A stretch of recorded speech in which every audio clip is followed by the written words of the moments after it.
screen එකද මම share කරන්නේ. Yes. Okay, everybody can see this dairy cow housing. Am I Yes, sir. done? Yes, sir. Yes, okay, great. Yes, sir. Okay, great. Right. So let's right. So remember, so mainly, right, there are three systems of dairy livestock management systems in the world, right?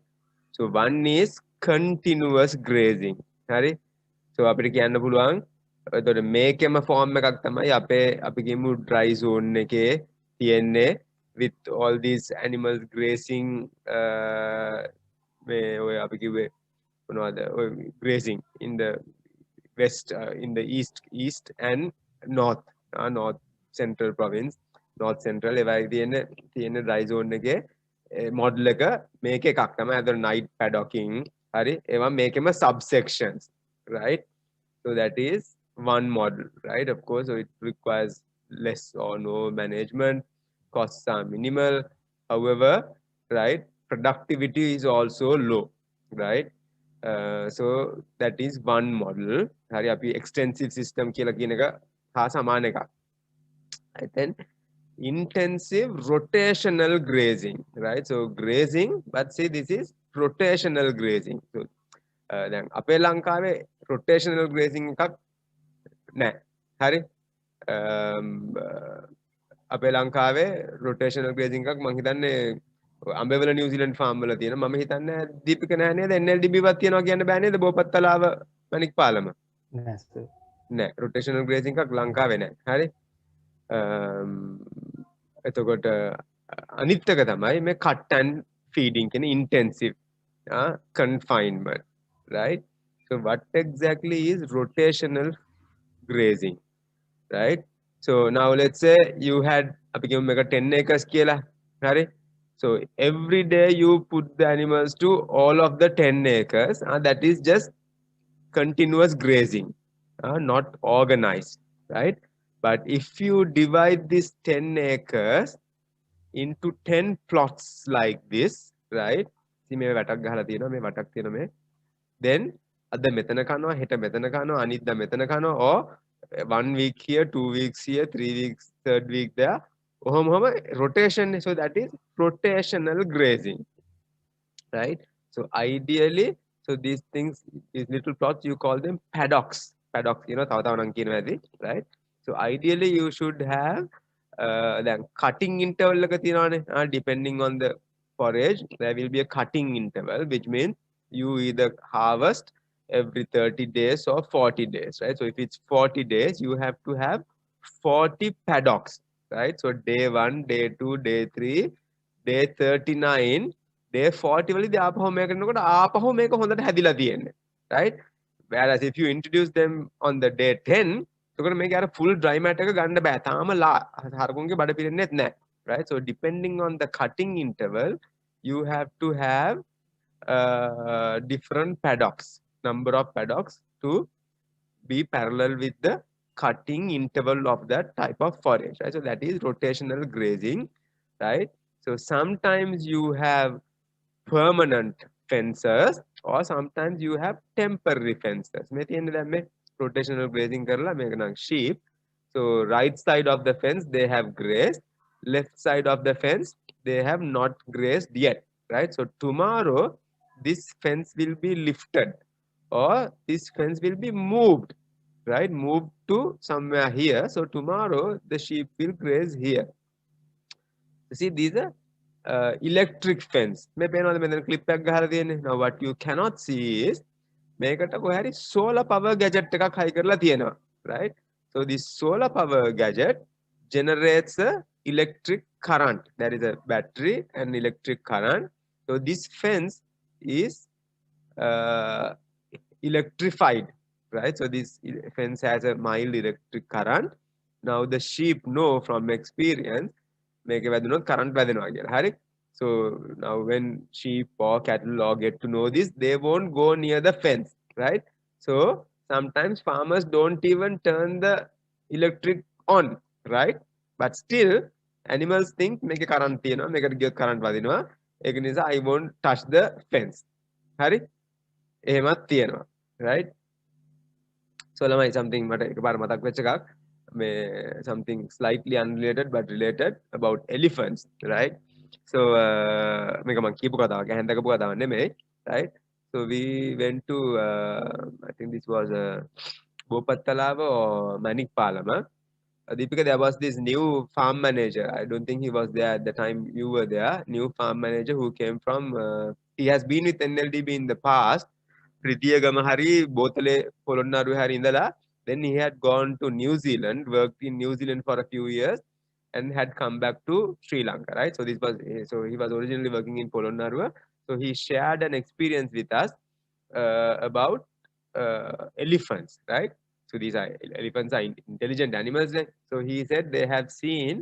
Again, මේගොල්ලන්ට එකපාරක් මේගොල්ලන්ට accuse කරාලු මේගොල්ලොන් බඩිරුගවල තිබ්බනේ. හරි. බඩිරුගවල කිව්වලු these managers and farm workers අලියුන්ගේ පිටින් දාලා මේගොල්ලොන් බඩිරුගු කපාගෙන විකුණ ගන්නවා කියලා මේ කිව්වලු. හරි. ඒ මොකද ආණ්ඩුවෙන් හරි කවුරු හරි කිව්වේ අලි කොහොමද මේකට එන්නේ මේක ඉලෙක්ට්‍රික් ෆෙන්ස් එකක් තියෙනවා ඉලෙක්ට්‍රික් ෆෙන්ස් එක කඩන්න අලින්ට බෑ උඹලා මේක කරලා අලින්ගේ පිටින් දාලා උඹලා මේ හොරකම් කරනවා කියලා හරි ඊට පස්සේ මේගොල්ලෝන් ඉතින් ගිහිල්ලා බලන් හිටියලු මෙයා කියපු කතාව මම කියන්නේ හොඳේ මේගොල්ලෝන් ගිහින් බලන් හිටියලු කොහොමද මේක ඇත්තටම වෙන්නේ කියලා මොකද these are massive structure electric fence large posts electrocuted electric fence right 230 volts right so how do animals actually do බලන් ඉන්නකොට ඒගොල්ලෝ දැක්කලු ක්‍රම තුනක් එකක් තමයිලු ලොකු කොටන් ගෙනල්ලා අතාරිනවලු හරි ලොකු කොටන් ගෙනල්ලා අතාරිනවලු එකක් හරි එතකොට වැට කැඩුනහම ඒ කොටේ දිගේ එනවලු හරි ඒක එකක් තව එකක් තමයි අර කණුවට තියලා තල්ලු කරනවලු කම්බියේ ගෑවෙන්නේ නැතුව කණුව තියලා තල්ලු කරලා පහත් කරනවලු හරි ඒක තව එකක් තුන්වෙනි එක මොකද්ද දැන් පොඩි අලි මේ කරන්ට් කතන්දරේ දන්නේ නැහනේ හරි පොඩි අලි කතන්දරේ දන්නේ නැහැ පොඩි අලි වැට කිට්ටුවට එනවා අලුත් අලියා ආවහම මොකද්ද කරන්නේ ලොකුවෙන් යන හරුව තල්ලු කරනවලු හරි හරුව කෑ ගහගෙන කරන්ට් පැද්දීගෙන වැට කඩාගෙන එහා පැත්තට යනවලු එහා පැත්තට මේක පිටිපස්සෙන් අනිත් අලිත් එනවලු හරි anybody wants to say anything right so එකපාරක් මම දැක්ක ටීවී එකෙත් පෙන්නුවා ඒ වැටක් කොහම හරි යටින් හාරගෙන යටින් රින්ගන අලියනවා ඒකක් මම ඇස් දෙකට දැක්කා හරි so elephants are intelligent whereas cattle and sheep are not that intelligent උන් දන්නේ හරි මේකේ කරන්ට් වදිනවා මම මෙතනින් එහාට යන්නේ නැහැ හරි හැබැයි elephant ඊට වඩා ස්ටෙප් එකක් ගිහාට යනවා මේකේ කරන්ට් වදිනවා හැබැයි එහා පැත්තේ බඩු තියෙනවා මම කොහොම හරි මේක කඩාගෙන එහා පැත්තට යනවා හරි so that is the level of difference of intelligence okay right so let's move on right okay so this is another example layout for rotational grazing right say 1 2 3 4 5 6 paddocks right and they call it this the holding pasture so you do all these different procedures milking parlor could be somewhere here right so sometimes these are not necessarily for milking animals sometimes these are for growing heifers right so මේ paddock එක සමහරට මේ මෙහෙම පොඩියට පෙන්නුනාට අක්කර ගානක් ලොකුයි මේකක එක දවසක් නෙමෙයි ඉන්නේ මේකේ සතියක් ඉන්නවා හරි සතියක් week 1 week 2 week 3 week 4 week 5 week 6 and by the time they come to week 6 week 1 paddock is now grown back to full maturity and animals can be moved there now look at the structure of these paddocks right see from any of these paddocks they can be brought to the common holding area without going through other paddocks. හරි? දැන් මේගොල්ලෝ මේක හරහා යනකොට paddock 4 5 6 හරහා නම් යන්න තියෙන්නේ වැඩක් නැහැ. එක පැත්තකින් පෑගිලා destroy වෙනවා. අනිත් පැත්තෙන් උන් යන ගමන් කනවා. අනිත් පැත්තෙන් ගොම චූ කරනවා. හරි? එතකොට when the paddock becomes contaminated with urine and feces, they won't eat. Right? So remember, whatever your structure is, you have to be able to move animals without damaging the other paddocks. Okay, so that is very important, right? And this is another structure. Say, so you have permanent fencing on these, and you have temporary fencing dividing each strip. Right? So this is called strip grazing. Make a strip, make a cells, right? Cells, strips, right? Okay, so that is another way of organizing.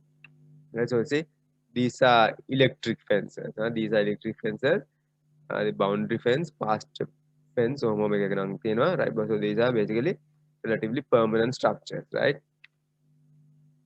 Okay, so these are a nice aerial view of another rotational grazing, right? So they are grazing in these paddocks. Now these are called, they are being rested. They are being rested because they are growing. See, මෙතන paddock එක තවත් තව කට්ටියක් මේකෙත් grazing, මේ දෙකෙත් grazing. So these ones are being rested. So animals will be moved to a different paddock හෙට අනිද්දා, right? So that's a nice picture. And remember, all of these should essentially have, a water source. So this is a water place, right, for them to come and drink water. නේ හරක් උඩ බලනවා helicopter එක දිහා. මේක වෙන්න දීයේ කන්නේ නැත්තේ. මේකේ තනකොළ නැහැ. මේකේ ටිකක් හොඳට තියෙනවා. හරි. හරි. එතකොට මේකේ තමයි අද ඉන්නේ. Right? So although we can't see, there must be some kind of fencing, right? So this is the farm building in the distance, right? So this is another aerial view of such a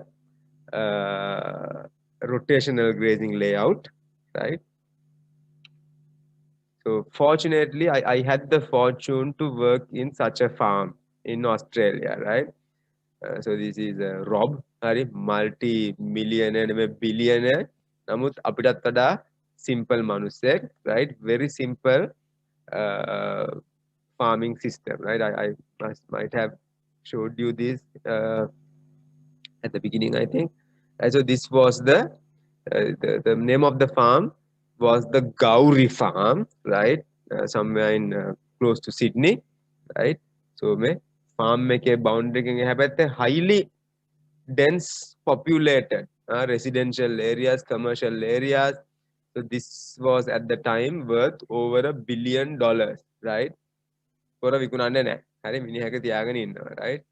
So මෙන්න මෙතන බොහොම පුංචි ගයක් තියෙන්නේ. මගේ ගෙදරින් කාලක් විතර ඇති. මගේ කියන්නේ මේ එච්චර simple මිනිස්සු. හරි? Right? Okay. Right. So this is within on highway එක. highway එක. highway එකේ මේ පාරෙන් තමයි you enter the farm. Right? So you enter the farm. So you see these natural ponds here and there. Now although you can't appreciate from the top, මේව ඔක්කොම පුංචි පුංචි කඳු ගැට. හරි? Not flat land, right? So පුංචි පුංචි කඳු ගැට මේ තියෙන්නේ ඒවයි lowlands වල වතුර පිරීලා. Right? Lowlands වල වතුර වැස්සහම ඔස්ට්‍රේලියාව වහින්න බොහොම පොඩ්ඩයිනේ. හරි? පොඩ්ඩයි වහින්නේ වැස්ස කාලට මේවා පිරෙනවා. හරි? all these are පුංචි පුංචි කඳු ගැට. මේක තමයි අයිතිකාරයාගේ ගෙදර. මේක තමයි අයිතිකාරයාගේ ගෙදර. මෙතන තමයි farm buildings, right? එච්චරයි. හරි? So that is the basic setup of this farm. Right, so here's another closer view. You see all these natural ponds that I talked about. What are they called? Valley නිම්නය නේද? කියන්නේ නිම්නයනේ. හරි මේවා කඳු ගැට. මේ natural නිම්නයේ වතුර පිරෙනවා ponds හදාගෙන තියෙනවා. හරි? හරි? Right. So මේක තමයි මම කිව්වේ.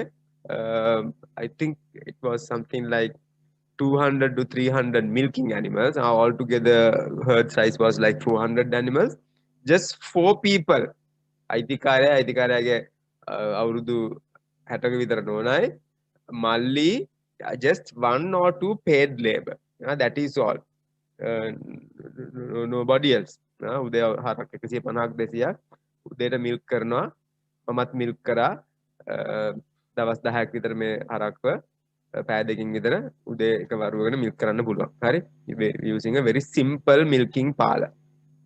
Right, so here's another further close up of the farm buildings. All these are farm buildings, right? Their house was somewhere up there, right?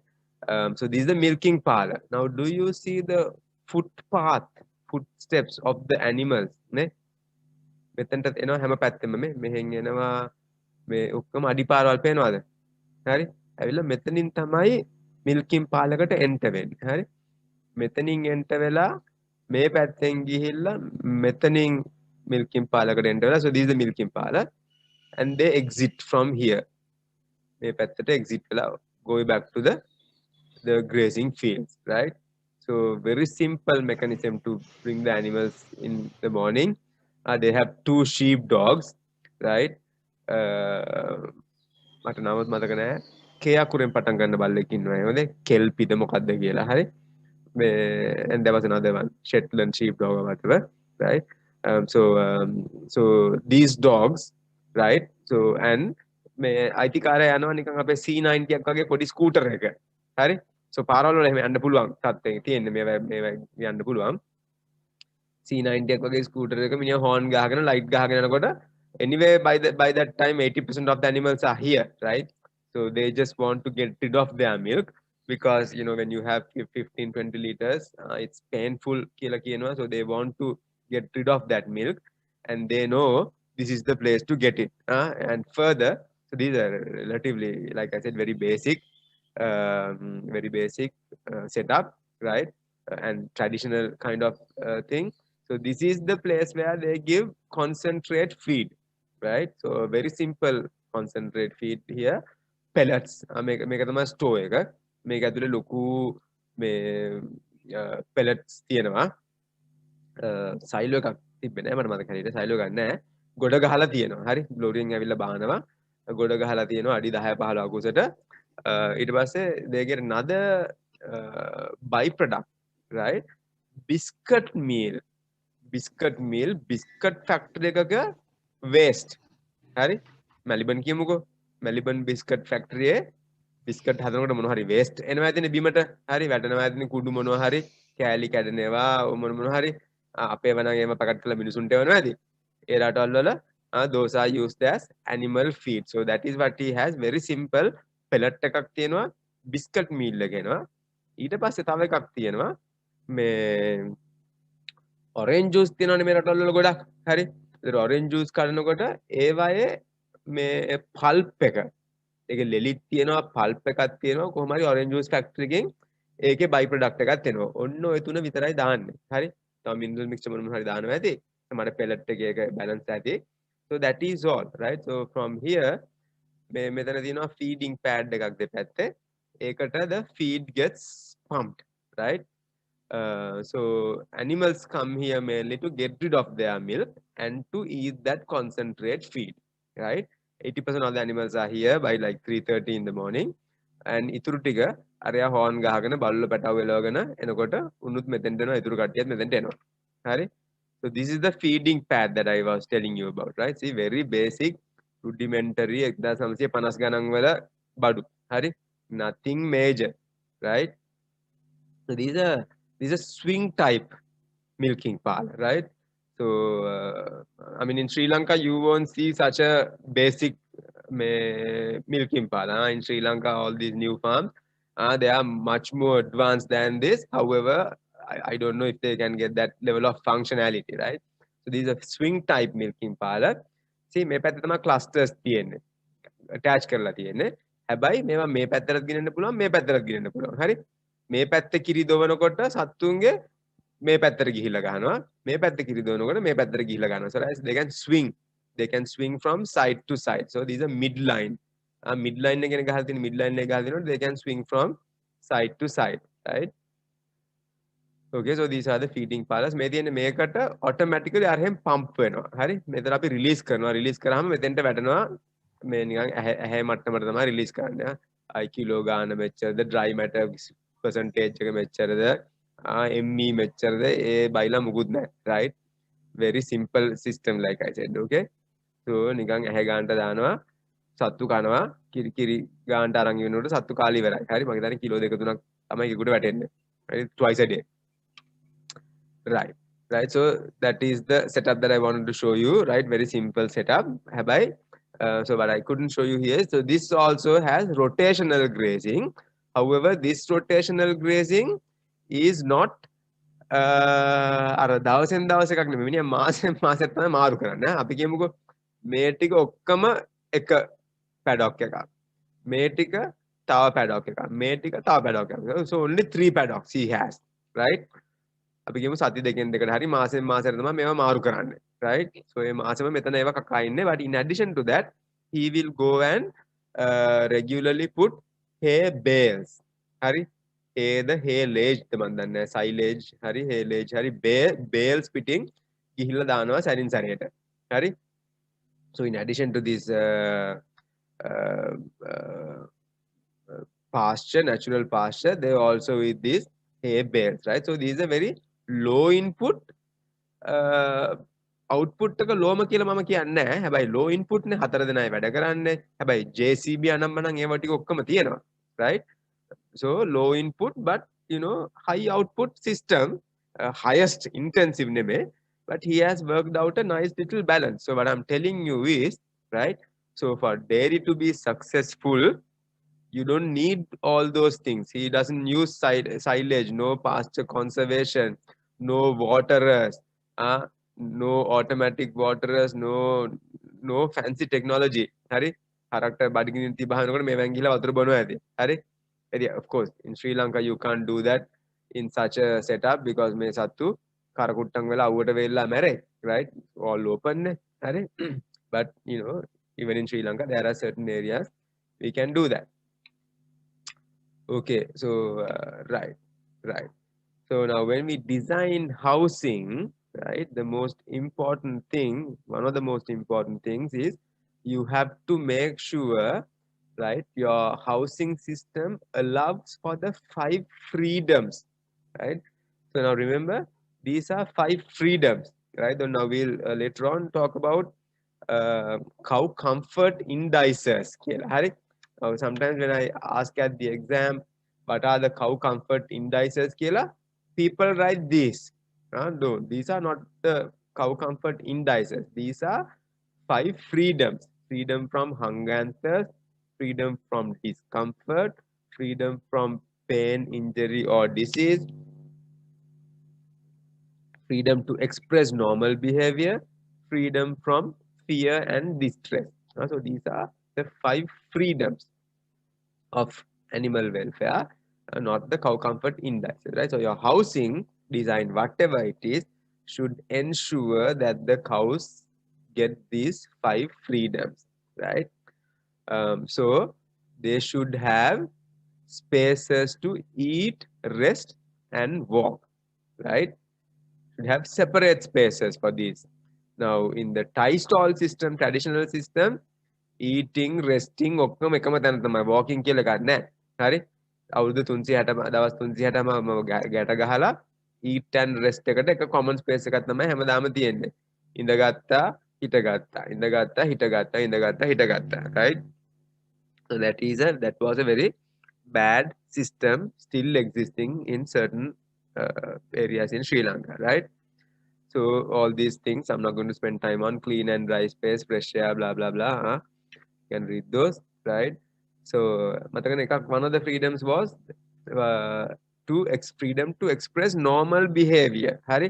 එතකොට දැන් මේ Thai stall එකේ ගැට ගහලා ඉන්නවා නම් මේ කරන්න බැහැනේ. හරි? So ඒ තියෙනවා. හරි. එතකොට මම දැකලා තියෙන තව එකක් තමයි අපේ වෙච්ලා ගොඩාක් මම දන්නේ එන්නේ percentage එක අඩු වෙනවා ඇති. මේකට කියනවා loose barn කියලා. ළමයි, this is not loose barn, okay? This is free stall. හරි, loose barn වල මේ partition නැහැ. ඇත්තම නැහැ. හරි, මේ partition තියෙනවා කියන්නේ stall system එකක්. It's either Thai stall ගැට ගහලා or free stall. Free. එකේ යන්න පුළුවන්, හැබැයි stall තියෙනවා. This is not loose barn. Loose barn is something else. We will talk about that shortly, yeah? Right. So in your stall design, whether it's Thai stall or free stall, they have to have the ability to stretch their front feet forward. අතපය දිගහැරලා ඉන්න පුළුවන් වෙන්න ඕනේ. ඕනනම් lie on their sides. හරි. ඕනනම් lie on the externally. හරි. උඩුබැලි අතර ඉන්නවා නම් උඩුබැලි අතර ඉන්නේ නැහැ. හරි. මොකක් හරි යාගොල්ලන්ට තියෙනෝනේ unobstructed මේව ඔක්කොම කරන්න පුළුවන් වෙනෝනේ without fear or pain, right? So go through that. And remember, cattle have 4 normal resting positions which we call wide, narrow, long, short. හරි මීට අමතරව මම දැකලා තියෙනවා හරක් නිකන් මලා වගේ පැත්තට වැටලා බුදිනවත් මම දැකලා තියෙනවා. හරි I'm sure you all also have seen but none of these four හරි නිකම්ම කෙලින්ම lateral recumbency බුදිය ගන්නවා. මම ඇත්තටම ලංකාවේ දැකලා තිබ්බේ නෑ එහෙම මුලින්ම. මම ඕස්ට්‍රේලියාවේ ගිහලා දැක්කහම මම හිතුවා කොහොම එක මැරිලාද කියලා. මැරිලා නෙමෙයි ඔහෙමත් බුදිය ගන්නවා. හරි මම හිතුවේ නිකන් මැරෙන්න කිට්ටු වෙලා කියලා. පැත්තට වැටලා බුදි. හරි right so but these are generally the four normal positions but there is that fifth position also rarely when they are in deep sleep. Okay so your cubicle or stall should be able to accommodate all these four positions. Okay right right so now of course all of you guys know this. They spend most time lying down in the stall, almost 50% of the day, right? So see now another project idea. Anybody? Somebody, a few people called me for a project idea, right? Now these are the international norms, right? See, mean range for 24-hour time budgets for 208 cows filmed over 250 filming periods on 17 freestall barns in Wisconsin. හරි හරි එතකොට මේ දැන් මේක අපිට බලන් ඉන්න බෑනේ පැය 24ම අද කාලේ ටෙක්නොලොජි තියෙනවා කැමරා එකක් සෙට් කරන්න පුළුවන් even cell phones you have apps where these apps will take photographs every 2 minutes every 5 minutes අපිට ප්‍රෝග්‍රෑම් කරන්න පුළුවන් හරි ෆෝන් එක කොහේ හරි ගිහලා උඩක තියන්න ඕනේ අරක පින්තූර ගන්නවා සැරින් සැරේ හරි විනාඩි 5න් 5ට හරි එතකොට you can calculate okay key the next lying down the key the next standing in the stall key the next standing in the alley how many are drinking how many are feeding all these right so this will be if we can do a study in the dry zone hill country wherever you are that will be an extremely interesting and useful study for Sri Lanka. It's a very simple project idea if anybody wants to do, right? So you can do in a multiple farms වල කරන්න පුළුවන් නම් තවත් හොඳයි. එක එක level එකේ farm small scale, medium scale, large scale. හරි. එතකොට ඔයගොල්ලන්ට කියන්න පුළුවන් if they are standing more than this in the stall or alley, that says something. If they are lying down less than this, that says something. They are lying down in the morning but not during midtime when it's too hot that says something or sometimes during the afternoon ඔක්කොම නැගිටිර පැත්තටලා ඉන්නවා අයි බස්නාහිර පැත්තෙන් ඔව වැටෙනවා සැර වැඩි රස්නේ වැඩි හරි so all these things you can interpret right and you can come up with important useful data not only to that farmer but to the region country as a whole right very simple study hari but useful data right so that is a project idea if anybody wants to do in fact there are plenty of project ideas coming in this section from animal welfare right okay so when the animals are comfortable high production vice versa less comfortable low production right high producing cows lie down more than 11-12 hours a day so therefore there's improved blood supply to the udder, which results in high milk production. On the other hand, when they stand up for too long, there is blood going into the hoofs and laminitis and lameness can result. Right, so wet bedding, all this, I'm not going to spend time on. So this is an important slide, Lamai. Hari, I may have shown this somewhere else also, right? Now this is a fundamental problem everywhere. Hari? Now you see, right? So this show actually this is not a fact. This was a study done in pigs, hari? Not cattle, right? But the fundamentals apply to cattle also, right? So this is a mean growth response, hari? Right? Mean growth response as a percentage to a control, right? So see, bacterial infections, digestive කියනකොට growth response compared to the control altogether goes down by about 40%, right? And part of that is due to change in the feed deficiency, right? And part of that is due to change in the maintenance, right? Maintenance energy requirements, we talked about all that, right? So altogether about 40% of the growth response goes down, right? Due to bacterial infections. But look at housing. So housing is what I want to talk here. If you have poor housing, growth goes down by 15-16% in pigs, right? So I don't know the exact number for cattle, but you know there is a negative effect on cattle also. But the problem is, right, now farmers think this is normal. This is actually negative 15, right? Minus 15, but this is what they have seen year after year, decade after decade, generation after generation.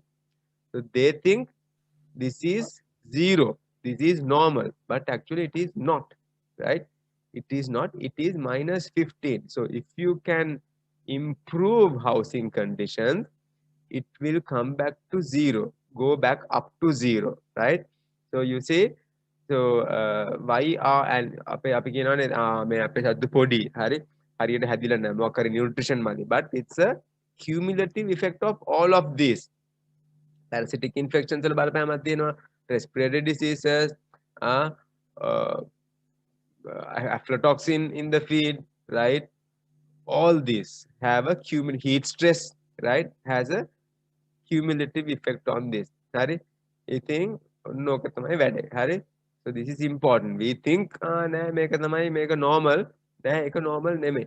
Hari, ek minus 15, right? So remember that. That is why you should use this knowledge to improve not only housing but everything else related to dairy that you have learned. Okay, right. Okay, so let's come on to the meat and bones of the housing lecture, right? So basically there are three housing systems. So these are called, the first one is tie stall. You see, there are stalls or partitions, right? Probably Ambevela farm with Ayashayas, right? See, Dangwellen get a Gahalatian. මේකේ දංවලක් පේන්නේ නැහනේ. මං මේක spot එකකට දුන්නොත් how do you distinguish this from a tie stall versus a free stall? Can anybody tell me? මේක දැක්කම නම් දංවල පේනවා. අපිට කියන්න පුළුවන් tie stall කියලා. හරි, මේකේ දංවල පේන්නේ නැහැ. ඒත් මේක කියන්න පුළුවන් tie stall කියලා. කොහොමද කියන්නේ? There's no walking alley and the cows are all are in the stalls. And all cows are in the same position, sir. We can't see the head. Right, yeah. So මේක free stall වුණා නම් ඔක්කොම මෙහෙම ඉන්න නෑ මෙතන. කීප දෙනෙක් මේකේ ඉන්නවා. හරි? So ඒ කියන්නේ we should be able to see these as a percentage. See? Now දැන් අපි කිව්වේ cows are අපි කියමු 12 hours 50% they lie down නම් at any given time point about 50% of them should be lying down. 50%, certain percentage of them should be at the water. Another percentage should be eating. Another percentage should be standing in the stall. Another percentage should be standing in the alley. Right? So, ඒක තමයි අපි කිව්වේ අර freedom to express normal behavior කියලා. හරි? Freedom to express normal behavior. Now with the tie stall, animal doesn't have to express the freedom to express normal behavior, right? So this would be normal behavior. 50% of the animals lying down. 3 out of 24 percentage standing in the stall. Similar percentage standing in the alley. Hari? But you don't see that here. Everybody is in the alley, either standing or sitting. Right? So, ඒක එකක්. එතකොට දීපික කිව්වා වගේ මේකේ walking alley එකක් නැහැ. හරි ළමයි බලන්න. මේකේ තියෙනවා කානුව. හරි? මේ කානුවට තමයි වැටෙන්න ඕනේ. දැන් බලන්න මේවයි දිග පල්ල වැරදි. හරි? මේ මුගේ භාගයක් කානුවේ තියෙන්නේ. හරි? මේගොල්ලන් ගොම දාපුවා කාපට් එක උඩ තියෙන්නේ. හරි. ideally ගොම දාපුවා should be all 100% in the කානුව. හරි. but මේක උඩ තියෙනවා. ඒ කියන්නේ මේවා lengths වැරදි. හරි. මොන හරි ප්‍රශ්න තියෙනවා. okay. so we will go into details on those. right. Correct. So that is how you say this is a tie stall. මේක free stall කියලා හිතන්න හේතුවක් නැහැ. හරි. මේක free stall නේ මොකක්ම stall එකක් නැද්ද මම දන්නේ නැහැ මේක. right. Okay, so this is free stall, right? See, now there is no drainage here. There is no drainage here. Now, unlike in the previous example, here we have animals standing in the stall, lying in the stall, standing with two legs in the walking alley, some animals feeding, right? ඔහොම හැම જાතියක්ම ඉන්නවා. මේක ගත්තත් එහෙම නෙමෙයි. මේකේ කකුල් දෙකක් මෙතන ඉන්න කට්ටිය තියෙනවා, ෆීඩින් කට්ටිය ඉන්නවා, ලයින් ඩවුන් කට්ටිය ඉන්නවා. ඔය හැම જાතියෙම කට්ටිය ඉන්නවා. හරි. So that is there they have freedom to express normal behavior. Okay. Right. So that is not there with in a tie stall. Okay. So remember that. Give me a second. I'm getting a call. Important call.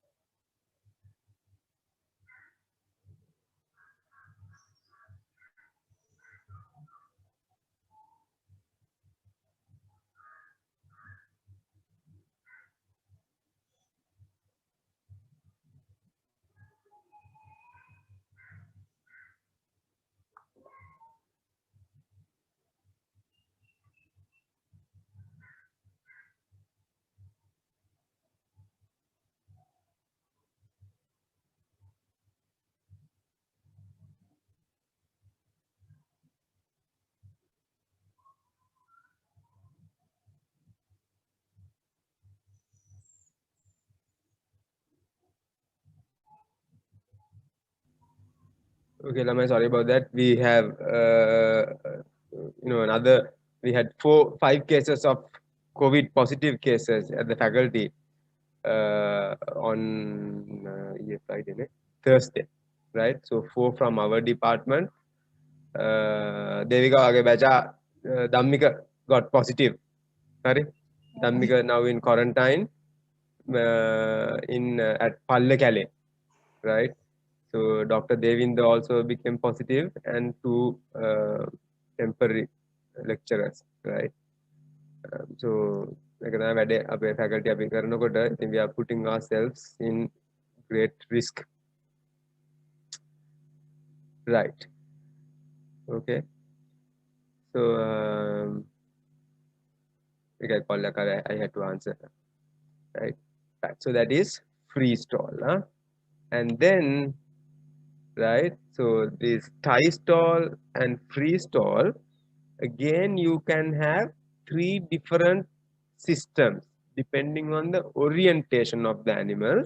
Right. Now this is a head-to-head free stall system. Right. So now if I give you this in a spot exam and ask you to name the dairy housing system, if you say free stall, half marks.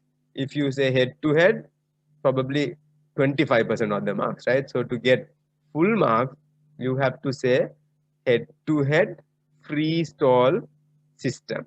Okay, right. Right. So that is head-to-head. What is this? This is tail-to-tail. Face karanne tail-to-tail. Ne passata passa. Right. And now this is head to side wall. Right. Then megollange me side wall එකක් නැහැනේ මෙතන. හරි. Head to side wall, right? So can anybody speculate why it is important? What is the importance or lack of importance or hindrance of a side wall? Why should we consider that? Why should we consider that? Can anybody guess at this stage? side wall එක හොඳ දෙයක්ද නරක දෙයක්ද? I think it's not good.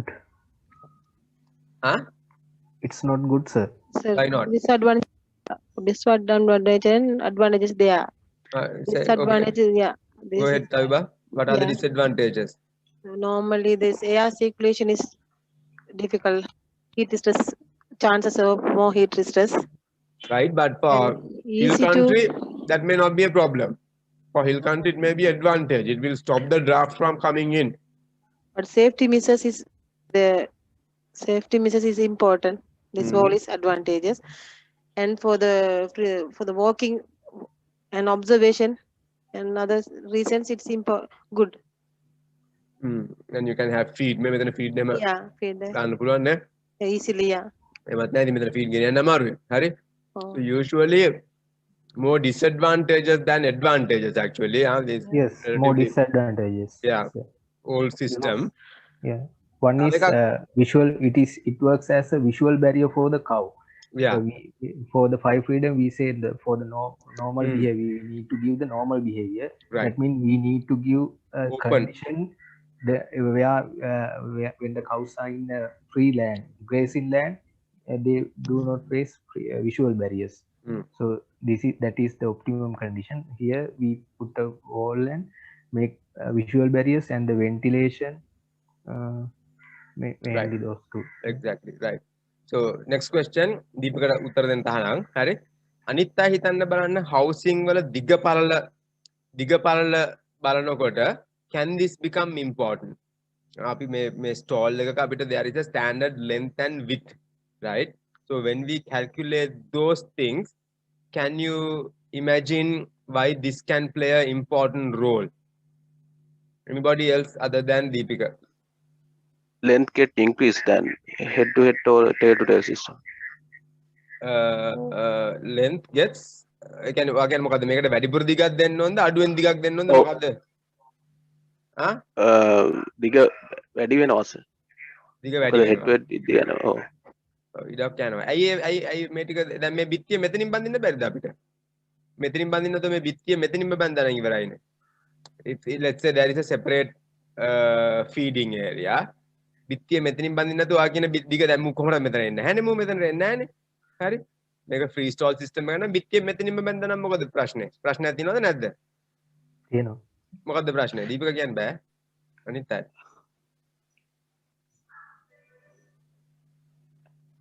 දීපික මේව මට වඩා දන්නවා. හරි? Anybody else මෙතනින් බිත්තිය බඳලා නැත්තේ ඇයි? ඇයි මේ මෙතන ඉඩක් තියලා තියෙන්නේ? එතකොට කොහොමද cannot access to feed no sir directly. නෑ අපි කියමු separate feeding area එකක් තියෙනවා. දැන් මෙතනත් feed නැහැනේ. head to head system එකේ මෙතන feed නැහැනේ. feed තියෙන්නේ කොහෙවත් නේ තියෙන්නේ. මේක tie stall නෙමෙයි නම් free stall නම් during feeding time they can go somewhere and eat. But the idea here is not feed. So Right. ventilation and it will be a big stress if the cows always looking at the wall. and හරි අපි එහෙනම් කියමු මෙතන අපි මෙහෙම full බිත්තියක් බඳිනවා මේක දැලක් ගහනවා. මෙතෙන්ටම කරලා දැලක් ගහනවා. ඒතර visual barrier නැහැ, ventilation ප්‍රශ්නකුත් නැහැ. එහා පැත්ත හොඳට පේනවා. හරි? හොඳ ලොකු strong දැලක් ගහනවා. හරි? grill එකක් ගහනවා. එහෙම කරොත් මෙතනින් ගහන්න පුළුවන්ද?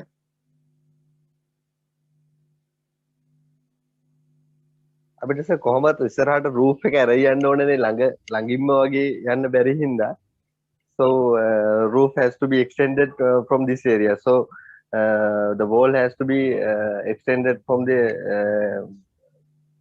tight places right ඒක හරි අගුවක් පොඩ්ඩක් තියෙන්න ඕනේ right but ඒක නෙමෙයි there is a reason why this is so right so Lunch area.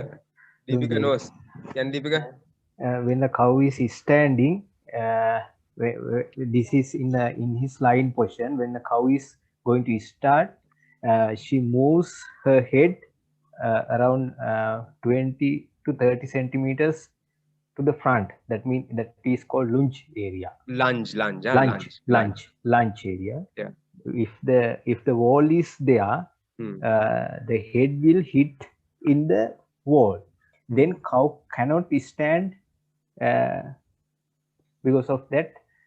space is not Yeah. available. So right. So So what although was happened to us in our diagram of fourth shed, sir? In Huh. diagram of fourth shed number 4, the wall is just with the cubical now head. පරණවද දිස්නක මේ දීපක පරණ shed එකේ ඒ කියන්නේ wall එකටම ලං කරලා ඔය space එක තියන්නේ නැතුව තමයි කියුබිකල් ගහලා තියෙන්නේ. ඒතකොට සමහර සත්තුන්ට නැගිටින්න බෑ. ඒතකොට අපි කරන්නේ නැට්ටෙන් අදලා අඩි භාගයක් පස්සට අදිනවා. ඊට පස්සේ තමයි සතන් නැගිටින්න පුළුවන්. මොකද අර ඉස්සරහට ගිහිල්ලා නිදාගෙන නැගිටින්න හදනකොට ඔළුව වදිනවා. ඒක මම දැකලා තියෙනවා එහෙම තැන්වල ඌ යන්නේ නැහැ ඉස්සරහට. ඌ අඩි දෙකක් පිටිපස්සෙන් තමයි ඉඳගන්නේ. ඒක මේක නිසානේ අර බ්‍රිස්කට් වෝල් එක ඕන කරන්නේ අපිට. බ්‍රිස්කට් වෝල් එක හැමතැනම ඕන වෙන්නේ නැහැ. බ්‍රිස්කට් ලොකේට් එක ස්පෙෂලි ඕන කරනවා ඔය ඉස්සරහට අඩි දෙකක් යන්නේ නැතුව රෙස්ට්‍රික්ට් කරන්න සතාව. එතකොට බ්‍රිස්කට් වෝල් ගහලා තියෙන අවස්ථාවල මේ බිත්තියක් ඉස්සරහින් තිබුණත් මේ ලුන්චේරි යන්නේ නැහැ දැන්ට. ගන්න හරි. Okay, I remember. So even though the animal is lying, using only this area for lying down, when it gets up, there is a lunge forward. Lunge එකක් කියලා කියන අපිට ඉස්සරහට යනවා. හරි. Lunge forward වෙනවා. මෙන්න මේ ස්පේස් එක පාවිච්චි කරනවා. හරි. අර මේ දීපික කිව්ව සෙන්ටිමීටර් 20 අඩි දෙකක්. අඟල් 20ක් තියක් අඟල් 20 තියක් අඩි දෙකක්. සාමාන්‍යයෙන් අඩි දෙකක lunge space එකක් තියන්න ඕනේ. හරි. ඒ අඩි දෙක තමයි මේ head to side wall එකේ තිබ්බ ඉඩ. මෙන්න මෙතන මෙන්න මේක. හරි. මේ brisket wall කියලා කිව්වේ brisket locator කියලා අපි කියනවා. හරි. brisket locator කියන මෙන්න මේක තමයි ඒ lunge space එක තියන්න ඕනේ එක. හරි. දැන් මේකෙදි වෙන්නේ මොකද්ද? මේ පැත්තේ සතා lunge වෙන්නේ මේ පැත්තට. හරි. ඒක ප්‍රශ්නයක් නෑ. මොකද දෙන්නම එක පාට බලලා ගාන ටයිම් කරලා ඔන්න මචං දෙන්නම එකට නැගිටිම 1 2 3 කියලා නැගිටින්නේ නෑනේ. හරි. එක එකන එක වෙලාවට නැගිටින්නේ. එතකොට මේ සතා මේ පැත්තට ලන්ජ් වෙනවා. එතකොට අර ඉඩ එයා ෂෙයා කරනවා. ලන්ජින් ස්පේස් එක ෂෙයා කරනවා. that is not a problem.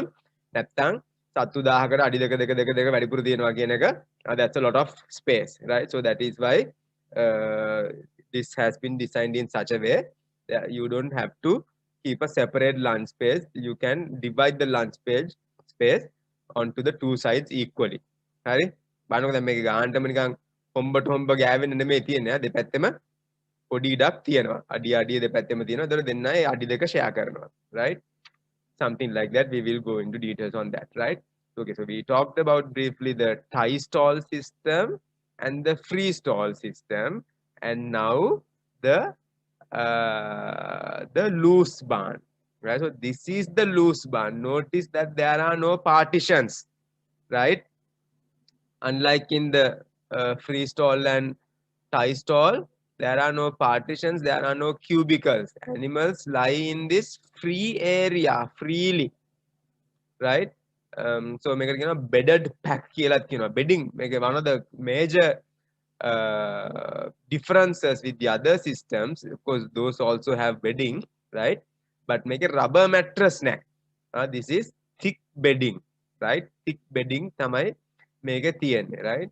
So you see the feeding area, walking area, eke bedding na, hari, eke bedding na, and resting area, right? So same place, resting, walking, feeding, right? Make a service alley ekat make a tractor e me patten gilla kama dagala yanawa. Okay? So that is loose barn. Now, what do you think about space? Space වැඩිපුර ඕනේ කොයි එකටද? Loose barn එකටද per animal? Free stall එකටද per animal ඕනේ space? Deepika? loose barn, sir. Loose barn. Free Hari. stall. Devika? Free stall because we have to put that separations also. Yeah, අපි අන්තිමට ගණන් හදලා බලමු. අන්තිමට ගණන් හදලා බලමු කවුද හරි කියලා. Right? Okay. So typically we say for a loose barn you have to give about 75 square feet per animal, right? In the resting area, right? But in the free stall, what should be the dimensions of a stall per animal?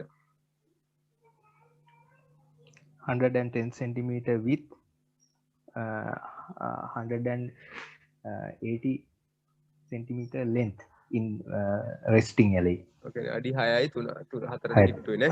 ඔව්. සාමාන්‍යයෙන් අපි කියන්නේ සාමාන්‍යයෙන් අපි කියන්නේ 8යි 4යි. ඔයා කියන්නේ lunch space එක නැතුවනේ. හෙඩ් ඔව් සර්. ස්පේස් ඔව්. එකක් නැතුව. 6 බෑ නැතුව. බෑ. ඔව්. ඔව්. ඔව් සර්. අරක නැතුව ගියෝ. හෙඩ් ස්පේස් එක දාන්න මෙපායයි. හෙඩ් ස්පේස් එක දාන්න සාමාන්‍යයෙන් අඩි 4යි 8 තමයි දල වශයෙන් කියන්නේ. හරි. මේ ලංකාවේ සත්තු පොඩි. හරි. ලංකාවේ සත්තු පොඩි නිසා අපි මේක මීට වඩා පොඩි. හරි. But usually we say 4/8, right? 4/8, 30 square feet. Right? Single raw එකක් ඉස්සරහින් වෝල් එකක් නැතුව සිංගල් රෝ එකක් නම් 7 කියලා ගත්තා. ඒ කියන්නේ wall එකක් නැති නිසා බෝල් එක තියෙනවා නම් 10ක් තියන්න ඕනේ. ඔව් වෝල් එක නැත්නම් 7ට අඩු කරන්න පුළුවන්. ඒ කියන්නේ අර ඔව්, බජටින් යනකොට කැටල් ෂෙඩ් ඩිසයින් ඔව් ලංකාවේ පුළුවන් because සත්තු පොඩි හයක්. නිසා. හරි. ඔව්. හරි. So but now free stall එකේ හරි මේ loose barn එකේ දෙකේම you have to keep these walking areas, right? So depending on the setup, we will look at different variety of layouts today. But usually we say loose barn එකට more space යනවා කියන අපි සාමාන්‍යයෙන් alley area සමාන නැහැ. හරි. දැන් මේක සාමාන්‍යයෙන් පොඩි එකක්නේ. හරි. 50 cows. හරි. But when it becomes a large setup, you know, the walking feeding area is the same, right? Drive through platform again, that is the same. Sometimes you have to put 2, right, to balance out the feed bunk space and all that. But for resting area, definitely loose barn එකේ වැඩි. See, 75 square feet versus 32 square feet. හරි. Depending on the layout, මේක දැම්මයින් පස්සේ අන්තිමට පොඩි වෙනසක් තමයි ඇත්තටම වෙන්නේ. හරි. කැල්කියුලේට් කරලා බලන්න පුළුවන් අපිට. හරි. ඒකට රීසන් එක සර් අර මේ ක්‍රීස්ටෝල් එකේදී අපි පැක් කරනවා එක පැත්තකට එක පිළිවෙලකට ඔක්කොම සත්තු ටික පැක් කරනවා. ඔව්. අරගේ ලූස් බාන් එකේදී දිග්ගට හරහට ඒගොල්ලන්ට ඕන විදිහටනේ. ඕන විදිහට. දැන් ඒගොල්ලන්ට ඕන ඒකට විදිහට. කරලා එක රෝ එකකට කෙලින් අතර පැක් කරන එක තමයි අපි ඔව්. හරි. මේකෙදි මේකේ කරන්නේ. එහෙම නිසා අඩු වෙන්නේ. සත්තු නැචරලි ගිහිල්ලා ගානට එහා පැත්තෙන් පේලිමට පෝලිමට ඉන්න කියලා හැම ඉන්නේ නැහැ. හරි. ඒතර හැම සතෙක් පැත්තටම මෙතන බුදියනවා. ඉන්නවා නම් ඊළඟ එක්කෙනා පොඩි ඩිස්ටන්ස් එකක් තියලා තමයි ලයි ඩවුන් කරන්නේ. හරි. අනික හැම That's පැත්තටම ඉන්නවා සර්. ඔව්. හරහටත් ඉන්නවා. ඔව් එක එක පැත්තට ඕන විදිහට freedom නේ 100% freedom, right? ඕන විදිහට ඉන්නවා. So that is why when you calculate, you have to usually keep about that much, right, per animal. Okay, right. Right. So remember, so in a tie stall or free stall system, this is a very good. This is the position you have to target for. හරි මම අර ඉස්සෙල්ලා කිව්වේ අර උඩ ගොම තිබ්බා කියලා දැන් මේවා උඩ යාන්තම් ගෑවිලා චොක් ගාලා බිමට වැටලා තියෙනවා නේ. Good standing position, good seated position, right?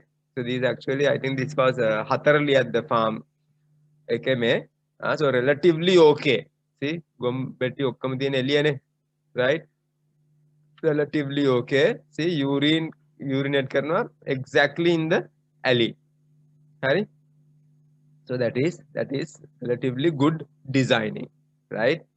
So that is what you should shoot for, target for urine and cow dung in the walking alley and not on the resting area, right? So that is would be perfect design.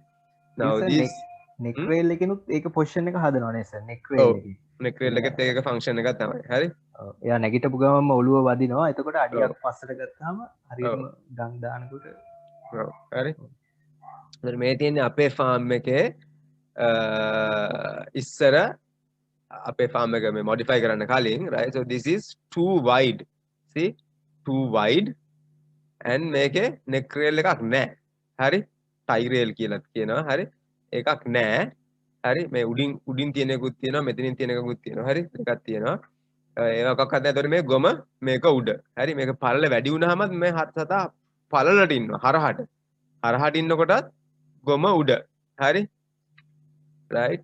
So when you design a stall, if it's too large, you will have dirty stalls, dirty cows, increased maintenance, right? Mastitis, all that, right? But when it's too small, cow is not comfortable, can't express normal behavior, increased injuries. අරහෙ වදිනවා මෙහෙ වදිනවා එහෙම දේවල් වෙනවා. හරි? ඉතින් එතකොට you have to find the optimal spot. හරි? ඕක තමයි මේ stall design එකේදී කරන්නේ. හරි? දැන් එකම වැඩේ Excuse me. හරි? දැන් මේවයි අච්චු පොතේ තියෙනවා මේ ගණන් තමයි තියෙන්න ඕනේ. හරි? Holstein Friesian එකකට මේ ගණන්, Jersey එකකට මේ ගණන් ඔහොම කියලා. Right? But the problem is, you know, the size changes from country to country, and especially in countries like Sri Lanka, we have crossbreds, right? So we have crossbreds, and because of crossbreds, they are neither that nor this. Hari? එතකොට පොතේ තියෙන ගාන නෙමෙයි. ඊට වඩා පොඩි. So එතකොට අපි කොහොමද මේ design කරන්නේ housing? So ideally, we have to, so of course, wherever animals have to be uniform. If the animal size is not uniform, then it's near impossible to design proper housing, right? So we need 2 dimensions. එකක් තමයි අපි මේ කියන්නේ imprint length. imprint කියන්නේ අපි කියමු foot imprint කියන්නේ වැලි ගොඩේ කකුල තිබ්බොත් හැදෙන මේ footprint එකනේ. හරි? ඒ වගේ මේ සතා ගිහිල්ලා වැලි ගොඩක lie down කරොත් ඒ හැදෙන imprint එකට තමයි අපි කියන්නේ imprint length. හරි? So the bed stall bed එකේ length එක වෙන්න ඕනේ මේ imprint length එක, right? So for Holstein Friesians, usually this is about 6 feet, 72 inches. Right? Usually 72 inches, but then remember this will also depend on the first lactation, the third lactation, the third parity. Third parity තමයි full grown වෙන්නේ. හරි? ඊට කලින් අඟලක් දෙකක් කොටයි. හරි? So if you go to large farms, they have these different barns for different stages of animals. Old animals versus heifers and younger animals, first and second parities, right? දශමයටම මේවා හරියට ගන්න පුළුවන්, right? But for the small and medium scale farms that you mostly deal with, these are not entirely practical, but you just need to know, right, these things. So one thing is the imprint length and the other one is the imprint width, right? So usually about 4 feet. අඟල් 50ක් 52ක් කියලා කියනවා. හරි? 50ක් 52ක්, again depending on the maturity of the animal, right? So ideally the stall bed length and the stall bed width, digai paralai, should be the same as imprint length and imprint width, right? Ideally. හරි? හැබැයි අපිට පුළුවන් ද මේ එක එක සතාට ගිහිල්ලා වෙන වෙනම මේ බිම බුදි කරවලා imprint එක දිග පල්ල බලන්න බෑ. හරි? So there is a small trick to that, shortcut එකක් තියෙනවා ඒකට. හරි? So here what I'm asking is, හරි අපි කියවනේ මෙතන imprint length එක අඩි 6යි, අඟල් 72යි, imprint width එක අඩි 4යි. හරි? එතකොට ඇයි මේවා අඩි 4යි 8 කියලා තියෙන්නේ? Not 6යි 4 නෙමෙයි මේවා තියෙන්නේ 8යි 4. ඇයි ඒ 8යි 4 තියෙන්නේ? Anybody other than Deepika? Except for the head and hunch area. Right. Hunch name lunge. For Lunge, the yeah. head space, right? So for the head space, lunge space එකට තියෙනවා නම් දීපිකත් මේ දේවිකත් තව අඩි දෙකක් තියෙනවා. අඩි 10ක් තියෙනවා. හරිද? So usually මේක තමයි for a fully grown Holstein Friesian. Body space is එක තමයි අපි කිව්වේ imprint length 72 inches. Head space another 2 feet and lunge space another 2 feet, right? So මෙතන කෙලින්ම බිත්තියක් තියෙනවා නම් we have to have 10 feet length, right? Body space plus head space plus lunge space, right? This will be for a purebred Holstein Friesian animal, right? But of course we don't have such large animals in Sri Lanka, right? So but what we do is when we design wherever, you know, we only give body and head space.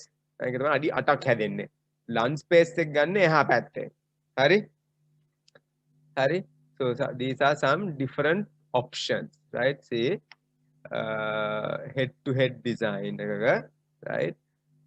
So මෙතන දීලා තියෙනවා දෙන්නටම 15 feet. ඒ කියන්නේ අඩි 7.5යි නේ. අඩි 7.5 වුණාම මේ බලන්න මෙයා always sharing this guy's space. හරි. එතකොට එක්කෙනෙකුට හරියට ඉන්න පුළුවන්. එතකොට මෙයාට ඉන්න ක්‍රමයක් නැහැනේ. මෙයා ඇදයට තමයි ඉන්න වෙන්නේ. මෙයා ඇදයට හිටියාම ඔන්න ගොම එනවා උඩට. හරි. ඔන්න දැන් 16 කරලා තියෙනවා. 16 කරාම මෙයාගේ පැත්තට එන්නෙත් නෑ. දෙන්නටම ගානට shape එකේ ඉන්න පුළුවන්. Right? Cow dung and urine will be here. Right? On here, they have made it 17 to 18. ඒ කියන්නේ 8.5 to 9 feet per side. හරි. ඔන්න perfect. හරි. පොඩ්ඩක්වත් ළඟ පාතෙන්නේ නැහැ. දෙන්නම බොහොම දැන් මෙයාගේ ගොම වැටුනේ නැතුණාට පොඩ්ඩක් කව් කම්ෆර්ට් පැත්තෙන් මෙයාට අර normal behavior එක express කරන්න එච්චරම freedom එකක් නැහැ. හරි. මෙයා ඇදේටම ඉන්න පුළුවන්. මෙයා ගානට මෙහෙම ඉන්න බෑ. හරි. So, but when you make it 17 to 18, giving about 8.5 to 9, ඔන්න කිසි ප්‍රශ්නයක් නැහැ. 10ක් දෙන්න පුළුවන් නම් ඒත් ප්‍රශ්නයක් නැහැ. But ඒ අඩිය දෙකත් අපි පුළුවන් නම් ඉතුරු කරගන්න ඕනේ because you have to give that extra 1 or 2 feet for thousands of animals in large farm. Right? So 2,000 square feet is a lot of expense, right? Roofing, flooring, bedding, all that, right? So we want the minimum number, right? So that is why we say ideally this length, right? But because our animals are smaller, the length and width are slightly smaller. Okay, now look at some head to side wall design. So here we are looking at only the length. So here they are giving 8 feet, right? 8 feet. That means 8 feet negative, but head to side wall. Head to side wall 8 feet දීපු ගමන් හරි මේ right, so this is a lunge area, right? So that is fine, but then again there is dung මගේ brisket locate එක මම දන්නේ නැහැ කොහොමද කියලා. හරි brisket locate එක හරියටම තියෙනවා නම් it will not go any further. So 66 here, right? For body space, I don't know. So they are indicating cow dung on this thing. See, it's wider than 45. Again, cow dung, right? So here they have increased this to 72. So this 66, 6.5, 5.5 feet. When they increase it to 72, on comfortable land space, but here now 10 feet, right? 10 feet by 50 inches, 48 inches. So that is ideal, right? Right. So those are the different what happens when it. So what you need to pay attention here is not the exact number of inches, right? But the take-home message from here is it can't be too short or too long or too wide, right? So you have to get those dimensions correctly if you want to keep a clean stall and to get the benefits of that, right? Like I said, so different animals have different dimensions, different breeds, and even within the breed, right? But here is a shortcut I will shortly go through, right? Now these are the standard dimensions of a Holstein Friesian, right? So the standard dimension are nose to tail length. Nose to tail length, approximate average is 102. Range is 96 to 110. So that's like 8 to 9 feet, right? Imprint length, this is the average, that is the range. Imprint width, forward lunge space, right? Stride length, right? Just go through. But the important thing to take home message here is, right? Now you can't measure imprint width and imprint length, but something you can measure is the rump height. Rump height. So rump height is typically 60 inches. right? 5 feet, right? But අපේ සත්තු ඊට වඩා පොඩි. හරි අපේ සත්තු 40 inches 40 ගණන් තමයි අපේ අයගේ ගොඩක්. අඩි 4ක්වත් නැහැ. අඩි 4 අපි සාමාන්‍යයෙන් ඉන්න කට්ටිය. හරි අඩි 4යි 5යි අතර තමයි අනිත් කට්ටිය. හරි අඩි 5ක් කට්ටිය රෙයා රම්ප් height එක. Okay. Right, so the important thing here is this formula, right? So imprint length එක අපිට calculate කරන්න පුළුවන් by multiplying the rump height by 1.2, right? So 60 වැඩි කිරීම 1.2 72, right? Now in your area, for a particular farm, if somebody asks you to design housing, if those animals are 50 inches at the rump, then you should design the stall in such a way that the bed length is what? Rump height එක අඟල් 50 නම් what should be the bed length?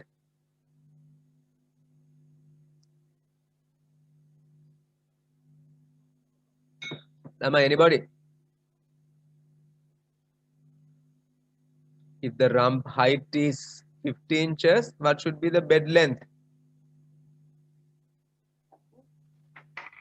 60. Correct, 60 inches. Hari? එහෙම තමයි බලන්න 1.2 times. හරි? If the bed length අපිට ඉන්න සත්තු අතර මොකද බලන්නකෝ. මේ අයිත් ගියාම ඒ අඟල් 50 විතර සත්තු තමයි ඉන්නේ. හරි? 60 කට්ටිය නෑ. එතකොට දැන් අපි පොතේ අච්චු පොතේ තියෙන්නේ අඩි 6ක් තියන්න ඕනේ කියලා. අච්චු පොතේ ගාන තිබ්බොත් එහෙම මේ කොටසදෙකුට ගොම ටික ඔක්කොම ස්ටෝල් බෙඩ් එක උඩ. Right? So that is very important, right? So දැන් මෙතන ගොඩක් දේවල් තියෙනවා. ගොඩක් දේවල් වලින් ඕගොල්ලන්ට important ටික තමයි මතක තියාගන්න. Imprint length එක, imprint width එක, හරි ඒක බලන්න hook bone width එකෙන්. hook bones එක අතර width එක අපිට ලේසියෙන් මන ගන්න පුළුවන් සතෙක්ගේ. හරි? මේ lunge space එක. හරි? lunge space එකයි neck rail height එක කොහෙද තිබ්බනේ කොහේ හරි. Within tie rail height. So those are the these three plus the lunge space. Hari, ඔය ටික තමයි ඕනේ. Imprint length එක, bed length එක 1.2 times rump height. Stall width twice the hook bone width. Tie rail 80% of the rump height. Hari, and lunge space 0.4 40% of the rump height. හරි ඒ කියන්නේ අඩි 10යි නම් අඩි 4යි අඩි 5යි නම් අඩි 2යි හරිනේ අඩි 5යිනේ rump height එක අඩි 2යි forward lunge space. හරි ඔන්න ඔය ටික දාන්නවා නම් ඔය හතර දාන්නවා නම් you can design a dairy cow barn free stall. හරි so don't go with the textbook figures, go with these values, right? Because this is what we have in Sri Lanka. We have Holstein cross jerseys, we have 50% Holsteins, we have 75% Holsteins, right? So we are not going to have the full grown Holstein animals, right? So I'm happy when Velard gave designing guidelines for those farms, right? They have given decently accurate figures. Hari egolong පාවිච්චි කරලා තියෙනවා, right? So I'm happy about those, right? ලංකාවේ වෙලා කරාද පිටරටින්වද මන් දන්නේ නැහැ, but they have given relatively accurate dimensions, right? So you know this, so tie stall, free stall, loose barn, right? But what do you think? So okay, before we go any further, any questions up to this point from anybody? So when we design a loose barn, according to number of cows, we can adjust the resting. If we take the resting area space as 75 square feet per cow, the other walking and feeding areas are the width is fixed, no sir. We can calculate by taking the resting area space, no sir. හරි. ඒක මෙහෙමයි මේ චානක. හරි. දැන් අපි කිව්වනේ මතකද අපි ෆීඩ් බංක් ස්පේස් එක ගැන කතා කරානේ. හරි. ෆීඩ් බංක් ස්පේස් එකේ අපි කිව්ව සාමාන්‍ය ඇඩල්ට් සතෙකුට අඩි දෙකක් තියෙන්න ඕනේ කිව්වනේ ෆීඩ් කරන්න. හරි. ඒතර ෆීඩ් කරන්න අඩි දෙකක් තියෙන්න ඕනේ. ෆීඩ් කරන්න අඩි දෙකක් තියෙන්න ඕන නම් අඩුම ගානේ මේක දැන් මේක සත්තු 53යිනේ. හරි. 53 වැඩි කිරීම 2 අඩි 106යි. හරි. එතන මෙතන ෆීඩින් ඇලි එකේ මිනිමම් අඩි 106 තියෙන්න ඕනේ. අතන ලොකු සත්තුන්ට ෆීඩ් බංක් ස්පේස් එක අපි කියනවා 75 සෙන්ටිමීටර් සෙන්ටිමීටර් 75ක් අපි සෙන්ටිමීටර් වලින් අපි අඟල් වලින් සෙන්ටිමීටර් 75ක් කියන්නේ වැඩි මෙයා. හරි. සාමාන්‍යයෙන් මම දැකලා තියෙන්නේ අඟල් 24ක් 26ක් කියලා. සෙන්ටිමීටර් 75ක් කියන්නේ අඟල් 30ක් විතර. 29ක් විතර. හරි. සාමාන්‍යයෙන් 24ක් 26ක් තමයි ලොකුම සතෙකුටත් කියන්නේ. හරි. 26ක් 24ක් කියන්නේ සෙන්ටිමීටර් 60යි. 26ක් කියන්නේ සෙන්ටිමීටර් 65ක් විතර. මට හිතෙන්නේ 75ක් වැඩි කියලා. හරි. එතකොට ඒ ගාන තිබ්බහම මේ 120 වෙනවා. ඊට පස්සේ අපි කියන්නේ මේ walking alley එක that was a good question. සාමාන්‍යයෙන් walking alley එක මේ වගේ තැනක අඩි 14ක් විතර 12ක් 14ක් තියන්න ඕනේ. හරි. 12ක් 14ක් තියන්න ඕනේ. දැන් ඔයගලන්ට මම පෙන්නන්නම්. හරි. දැන් ඔයගලන්ට පේනවද? මෙතන walking alley එක පළල වැඩි, මෙතන walking alley එක පළල අඩුයි. ඇයි ඒ? මේ අඩි 10යි. මේකට 14යි. සත්තු කනකොට දිග අතට ඉන්නවා. එතකොට හරස් අතට තව කෙනෙකුට යන්න පුළුවන් වෙන්න ඕන. Right, exactly. අනිත් So this is the feeding alley, feed lane, right? So this is where animals will eat. Here animals won't eat. මෙතන මේ නිකන් rest එකේ දිග අතර තමයි යන්නේ. මෙතන මේක පාර හරහට ඉන්න අවශ්‍යතාවයක් නැහැ මෙතන. හරි. සමහරට මෙතනින්දී hind feet on the alley, 4 feet on the stall. හරි. නමුත් මේක පාර හරහට ඉන්නේ නැහැ. දැන් මෙතන එහෙම නෙමෙයි. මේකේ හරහට මේ පැත්තෙන් ඉඳන් තමයි කන්නේ. එතකොට සත්තුන්ට මේ පැත්තෙන් යන්න පොඩි ලේන් එකක් ඉතුරු කරන්න ඕනේ. හරි. මෙතන congestion එන තැනක්. හරි. So that is why this is wider. Right. So typically we say මේ අපේ සත්තු පොඩිනේ. අපි typically we say 12 to 14 feet here and මෙතන 8 to 10 feet. 10 දෙන්න පුළුවන් නම් හොඳයි. මෙතන 14 දෙන්න පුළුවන් නම් හොඳයි. හරි. හැබැයි so that is the range. Okay. Harida Chanaka, did you get the answer to your question? Okay sir. Right? අපේ කන්ඩිෂන් Thank you, එකට මිනිමම් 10 වගේ මේන්ටේන් කරලා තියෙනවා. ඒ කියන්නේ අර දැන් අපි කැටල් ෂෙඩ් ඩිසයින් කරනකොට මේ ඔව්. කොන්ක්‍රීටුයි ඒ කියන්නේ බීමට කොන්ක්‍රීටි උඩට වහලයි කියන දෙකම මේ Cost කැල්කියුලේට් එක. කරනවානේ අරකේ ස්පේස් හදනකොට. Hmm. එතකොට අර මේ කියන්නේ ෆාමර්ස්ලාට හදනකොට ෆාමර්ස් අමාරුම ෆාමර්ස්ලා ඉන්නවනේ. කරගන්න අමාරුයි බජටින් ඒගොල්ලොන්ට 9 වෙනකනුත් අඩු කරපු අවස්ථා තියෙනවා. ඒ කියන්නේ ස්පේස් එක. Hmm. හැබැයි 10 ඔව් ඒක තමයි. අපිට ඒ කියන්නේ යන්න පුළුවන් නම් අපේ ඉන්න සත්තුන්ට සත්- ටිකක් ඒක- ගැට ගහ ගන්න පුළුවන් බජටින් වල. ඔව් ඒක තමයි දහය කියන්නේ. එකොළහ. ජර්සි නම් different. හරි. ජර්සි සතා පොඩිනේ. හරි. දැන් Frisian fully grown නම් මේ 12 14 8 10 කියන එක මේ දෙක යන්න ඕනේ. හරි. නමුත් ඊට වඩා පොඩි කරන්න බෑ Frisian fully එක මොකද මේක උගේ head space මෙම අඩි 8ක් එනවනේ මෙතන head space උයි body එකයි. හරි. ඒතර එතනටම අඩි 8ක් ගියායින් පස්සේ හරි මෙතන ඉතුරු වෙන්නේ අඩි 2යිනේ 10 කරොත් තව සතෙකුට යන්න බෑනේ. හරි. එතකොට injuries වෙනවා, ලිස්සනවා, වැටෙනවා, ඔය කතන්දර වැඩි වෙනවා.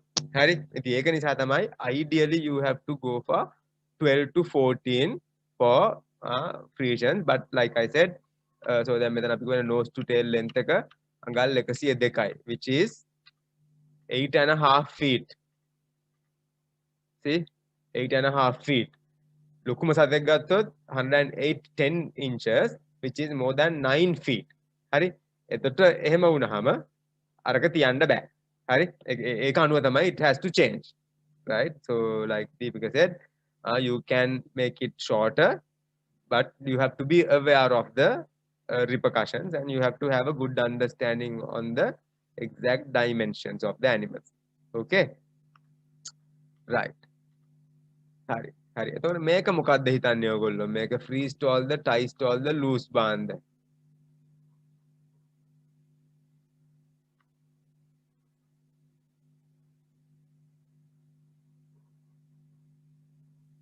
anybody Freestyle.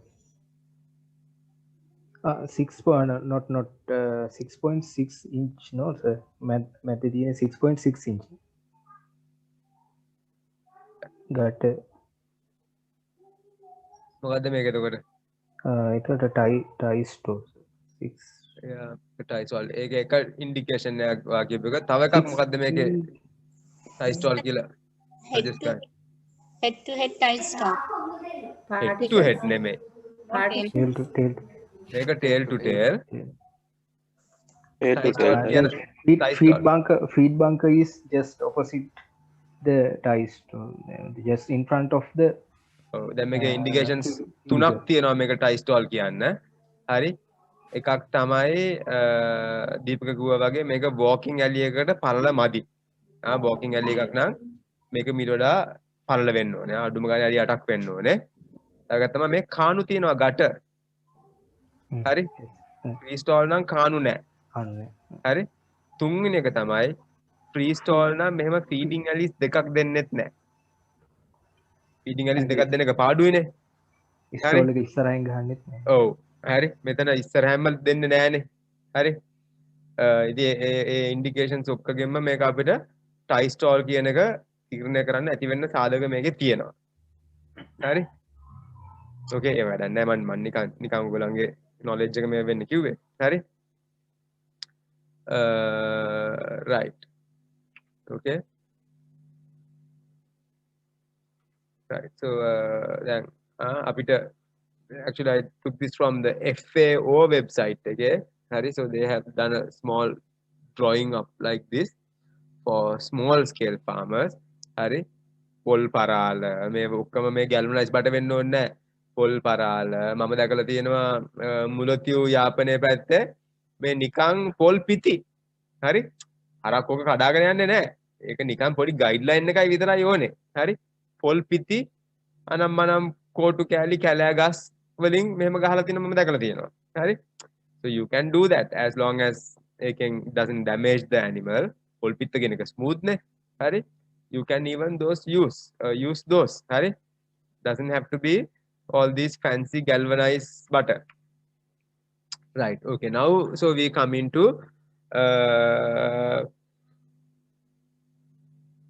right the mega මොකද්ද මේක loose the free stall the මොකද්ද මේක tie stall the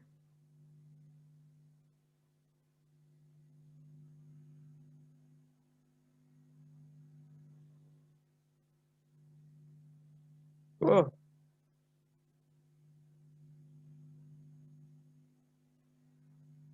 මේක free stall එක sir free stall tail to tail එකයි head to head එකයි දෙකම තියෙනවා rows මැද්දේ තියෙන rows දෙක head to head පිටිපස්සේ තියෙන rows tail to tail yeah hari so මේක free stall මේකේ කාණුවක් නැහැ hari මේකේ කාණුවක් නැහැ මේකේ feeding area එක කොයි එකද feeding area එක මැද්දේ තියෙන 22 20 ඔව් මේක හරි එතකොට මේකේ 20 20ක් තියලා තියන්නේ මොකද ට්‍රැක්ටර් යන නිසා tractor එකට හරි මතකනේ අපි ඉස්සෙල්ලා කතා කරේ අඩි 17 18 මේ තියෙන 18 right මේ තියෙන 18 මෙන්න 10 side wall නිසා හරි මෙතන 10යි හරි මෙතන මේක side wall එකක් නෑ side wall එකක් නැතත් 10ක් තියලා තියෙනවා හරි මම දන්නේ wall එක සමහරට ඇති මම දන්නේ ඒක පේන්නේ නෑනේ මෙතන wall එකක් ඇති නේ මෙතන මේ තියෙන්නේ හරි 10ක් තියෙනවා කියන්නේ wall එකක් ඇති ලන්ච් කරන්න බෑනේ එළියට කොහමද හරි so these are the typical dimensions right now but so these are advanced one right so now we'll go look at different arrangements right so now so this is the typical arrangement I have seen in Vellard farms right Villard Farms ලංකාවේ ගෙනාපු කට්ටියගේ typical arrangement is this, right? So they have about 30 animals here and 20 animals here, something like that. Hari to in a 50 animal barn, right? So look at the dimensions still 14. Then make a 14, make a podi, so sattu podi. අපි දැන් මෙතන කිව්වේ අපි 18 නේ. හරි 18 මතකනේ ආපු හැටි. මේ තියෙන 17 18 එකේ මෙහෙමනේ 18 ආවේ, right? So 15 එකේදී මෙහෙම for fully grown Holstein Friesians, right? But for අපේ ඒවා හරි Villard එකේ something like this තමයි තියෙන්නේ. හරි මේක high freestall කියන්නේ මේ cubicle දෙකක් දෙපැත්තට ගහලා මැද්දේ අඩි දෙකක් ස්පේස් තියලා තියෙන මේ සිස්ටම් එක. මැද්දේ අඩි දෙකක පරතරයේ ඔව් cubicle දෙක දෙපැත්තට කරලා ගහලා තියෙනවා. Villard එකේ නේ. Villard එකේ. ඔය එතන 6යි තියෙන්නේ. area එක 6යි. කාපටුත් දෙන්න ගොඩක් 6 feet නේ. එතකොට ඔව් මැද්දේ අඩි දෙකක් ස්පේස් එක ඔව් ඔව් හැබැයි එතන අඩි 6 තියෙන අඩි 6 නුත් භාගයක් මේ හෙඩ් එකට පාවිච්චි වෙනවා. ඔය ඇතුළමයි ඉන්නේ සර්. ඔව්. ඇතුළමයි ඉන්නේ. දැන් අපේ කට්ටියට ඒක මැච් වෙනවා සර්. ඔව් ලන්ච් එකට තමයි අරක පාවිච්චි වෙන්නේ මැද්ද ඔව් කියලා. ලන්ජ් එකට තමයි අර මැද්දේ අඩි දෙක යන්නේ. යන්නේ. ඔව්. හරි. Right. So just have an idea on the basic dimensions, right? දැන් මෙතන මේක 10යි මෙතන feeding නෑනේ. feeding මේ පැත්තේ. ඒක මෙතන 14යි, right? So important. So if I ask you to draw at an exam, right? So important to note the waterers, right? See, note the waterers, right? So now this is on the mega tama typical Villard layout එක. හරි? 18යි 18යි 34යි 34යි 26යි 60යි, right? So for 50 animals, you know, something like this, right? So usually you say you keep a few extra stalls. I don't see that often in Sri Lanka, right? මොකද සතුන්ට ගාන්න මේකක් ඉතුරුලා තියෙනවා නම් ඒක හොයාගෙන යන්න බෑනේ. හරි? ඒක නිසා you keep a few extra එක එක පොත්වල එක එක කියනවා 2% extra කියනවා 5% extra කියනවා 10% extra කියනවා. I don't know the exact number, right? But if you keep extra stalls, you know, it adds up to the cost. On the other side hand, you can argue some animals are never going to lie down. So there will always be a few vacant ones, even if you have the exact number of stalls. Hari? So the mama arguments දැකලා තියෙනවා. Hari? Hari? එතකොට right. See? 12 to 14, 8 to 10. So remember these are 3-row layout. This is what you call a 3-row layout, right? So the width of these are 4 feet each, right? But in our case, I think it was 42. Sir Villard දෙවයි 42 44 විතර මං හිතන්නේ. වා centimetre වල කියන්නේ නේ. මොකද sir? පළල අඟල් 42ක් 44ක් නේද Villard දෙවයි. 110 තමයි සර්. ඒ කියන්නේ මේ ෆ්‍රීෂියන් ලට 120 ගියා. මේ ජර්සි 110. 110ක් බලමු. 110 බෙදීම 2.54 කියන්නේ 43යි. හරි. 120 බෙදීම 2.54 කියන්නේ 47යි. හරි. මම දැකපු ඒවායේ 44 තමයි මට මතක හැටියට තිබ්බේ.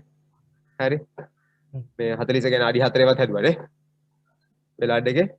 ඒ කියන්නේ මේ අන්තිමට ආපු ඔස්ට්‍රේලියන් කට්ටිය නෙමෙයි නේ. මැනික් පාලමිස එක අනේ නේ ඒවා හරි. ඒවා නේ මම කියන්නේ Villard Farms වලින් ගෙනාපු ඒවට මම කියන්නේ. ඒක තමයි sir.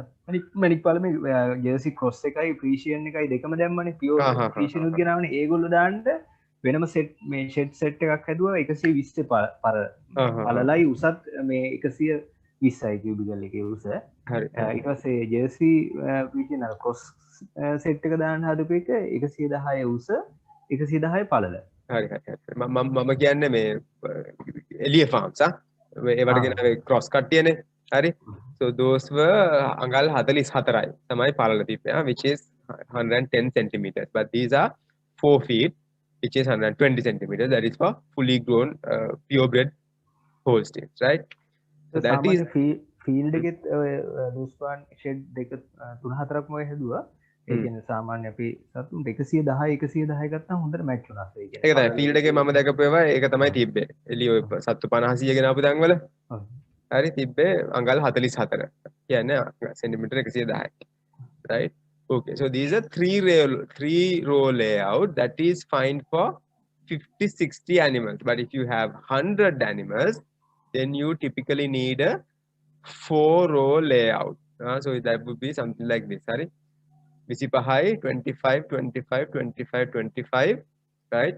So these are recommended layout for 100 animals. Right? So it's a little difficult. Make a three rows wali make a karanne giyot, right? So you will have to have a very long barn. 3 rows wali make a karanne giyot, right? And then feed bunk space එක දිග වැඩි වෙනවා, right? So for 100 animals, feed bunk space එක sir අර මේ feed bunk space. ඔව් feed bunk space එක sir අර මේ sir අරගෙන තිබුණේ අර lunch area එකට එහෙම drawings ටික ඒක අර ඔමාෆා වෙබ්සයිට් එකනේ. ඔව් ඔමාෆා මේක sir තියෙන්නේ 75 සෙන්ටිමීටර් කියලා. ඒ කියන්නේ අපි මේ වෙලාවට එකේ sir ඩිසයින් කරනකොට 75ට තමයි feed bunk එක හැදුවේ. එහෙමද මම ඒක ගත්තේ ඒ කියන්නේ මම මගේ තිබ්බ මේකෙන් කිව්වේ ඒකේ තියෙන 75ද? ඔව් ඒකේ දාලා තියෙනවා sir වෙන feed bunk එකට ගන්න කියලා. පොඩ්ඩක් බලන්න 75 කියන්නේ කීයද කියලා.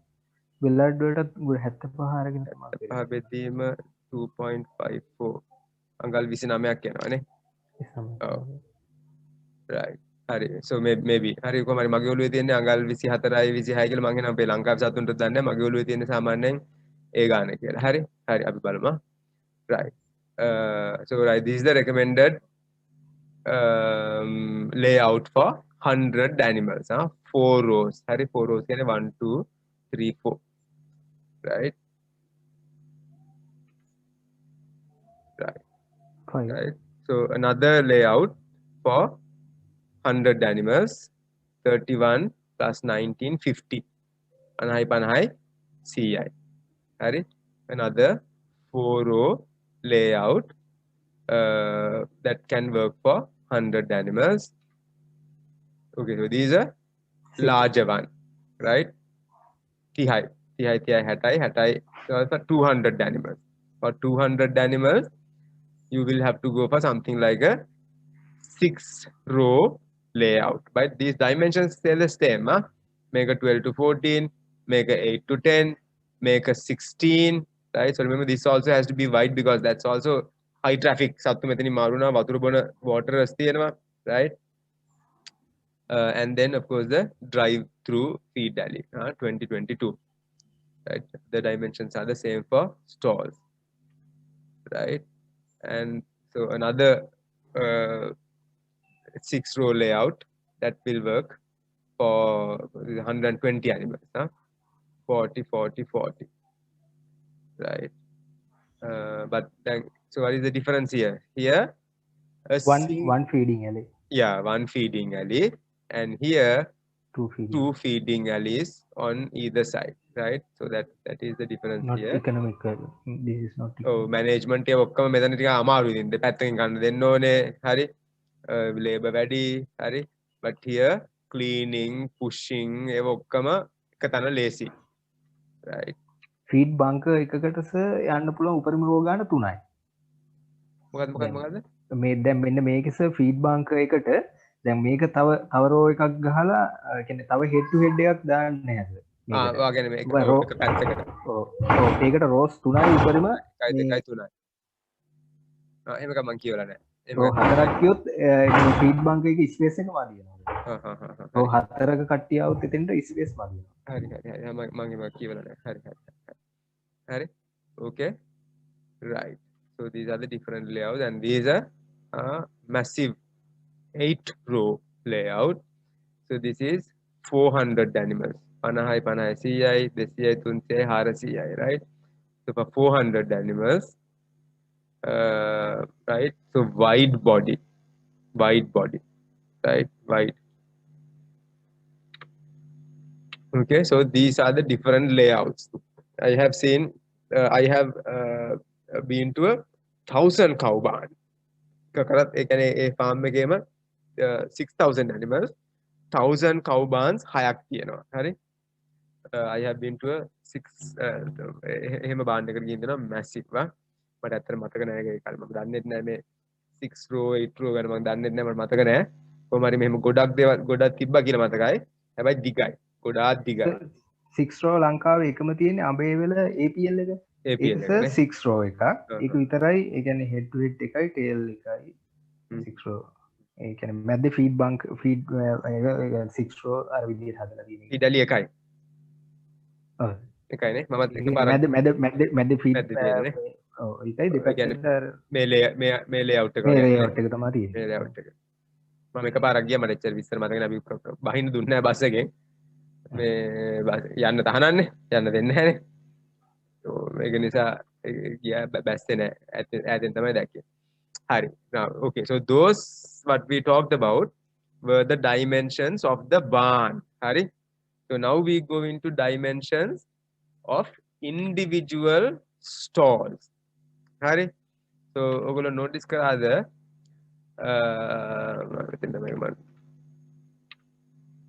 See now here do you see that the feeding alley is a few inches higher than the standing alley.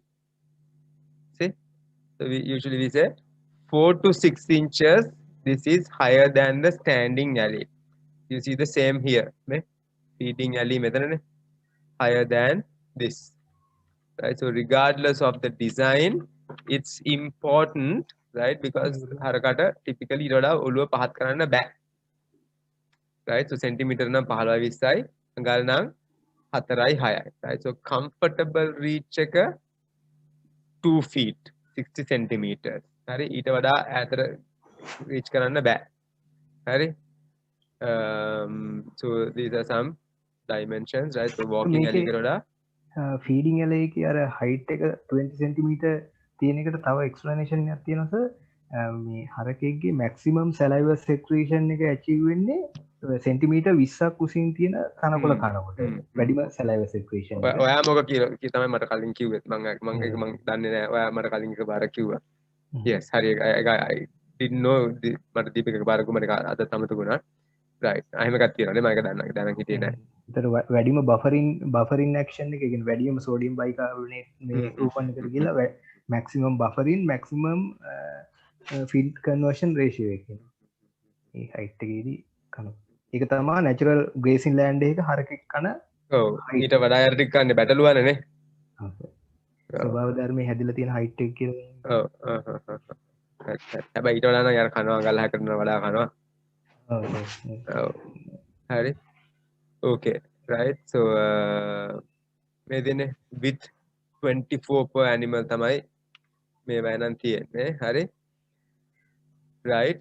Okay. So now we go into a little bit more detail, right? Right. So now remember දැන් මට මෙතන කියන්න බලන්න නැතු මේක බලන්න එපා. බලන්න නැතුව දැන් අපි අර කතා කරපු අඩි 6 වෙන්නේ කොයිකද කියලා මට කියන්න මේ Aද Bද මොකද්ද අඩි 6 වෙන්නේ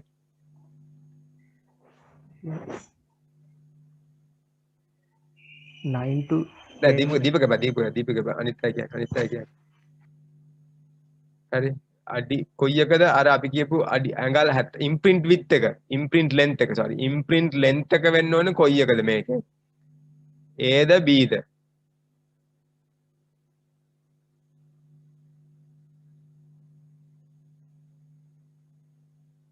Aද Bද දීපකට මේ ප්‍රශ්නයකට උත්තර දෙන්න කතාහනම් because Deepika knows these things better than me so A. A sir.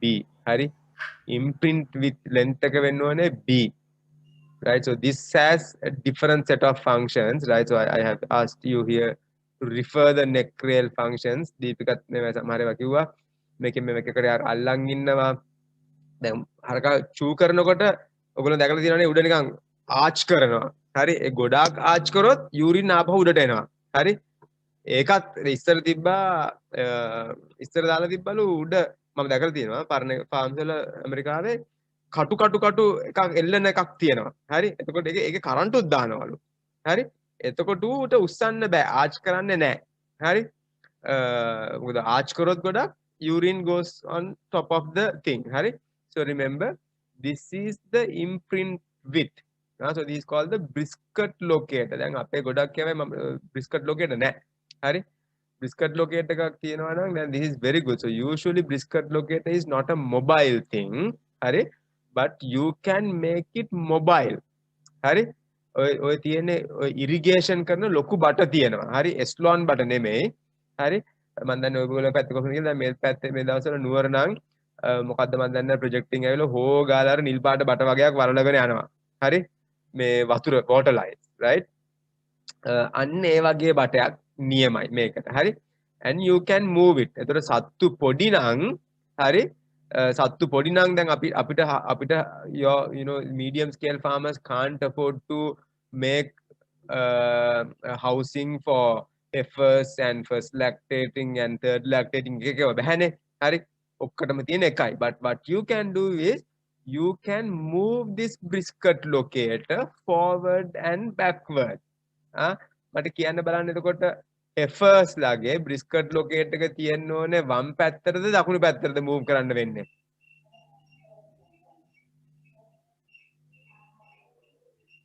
Janardana what do you think Janardana mute your mic Janardana ඇහුවෙත් නැහැ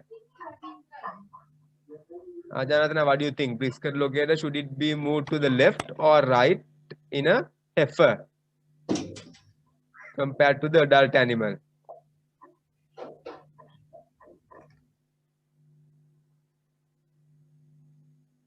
Janardana did you speak Janardana I can't hear you know your mic is moving but can't hear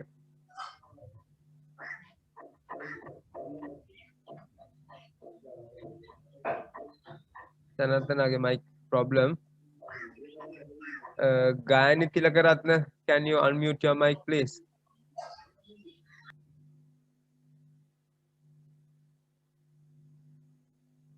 Gayani or Gayani Haryana Ko Tayuba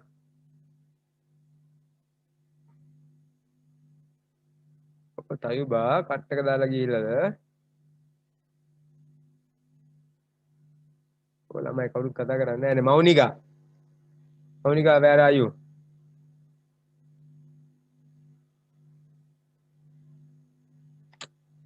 got නැහැ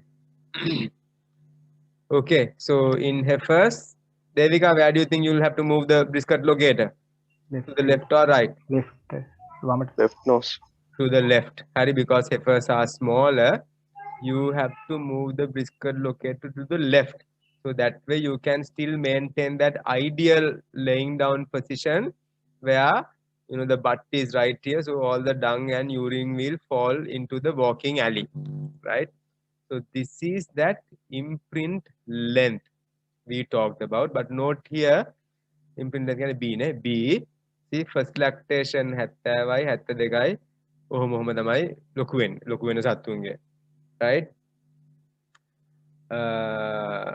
so and of course they you know their rump height accordingly see 61.2 times අපි කිව්වේ 58 times whatever right so hook bone width එක මේ තියෙන්නේ මම එකයි දීප් එක කිව්වේ අනේ අපි මේකට නෙමෙයි කතා කරේ නේ ඒක මේකට නේ oh right 24 to 26 inches imprint width right according to that the width of the stall might be about you know 50 to 54 inches right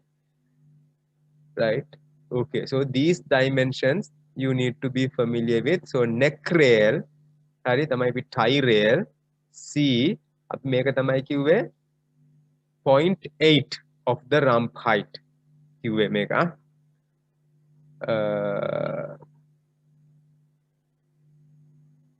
නෑ 0.8 of the rump height කියන්නේ කීයද අඩි 72 times 0.8.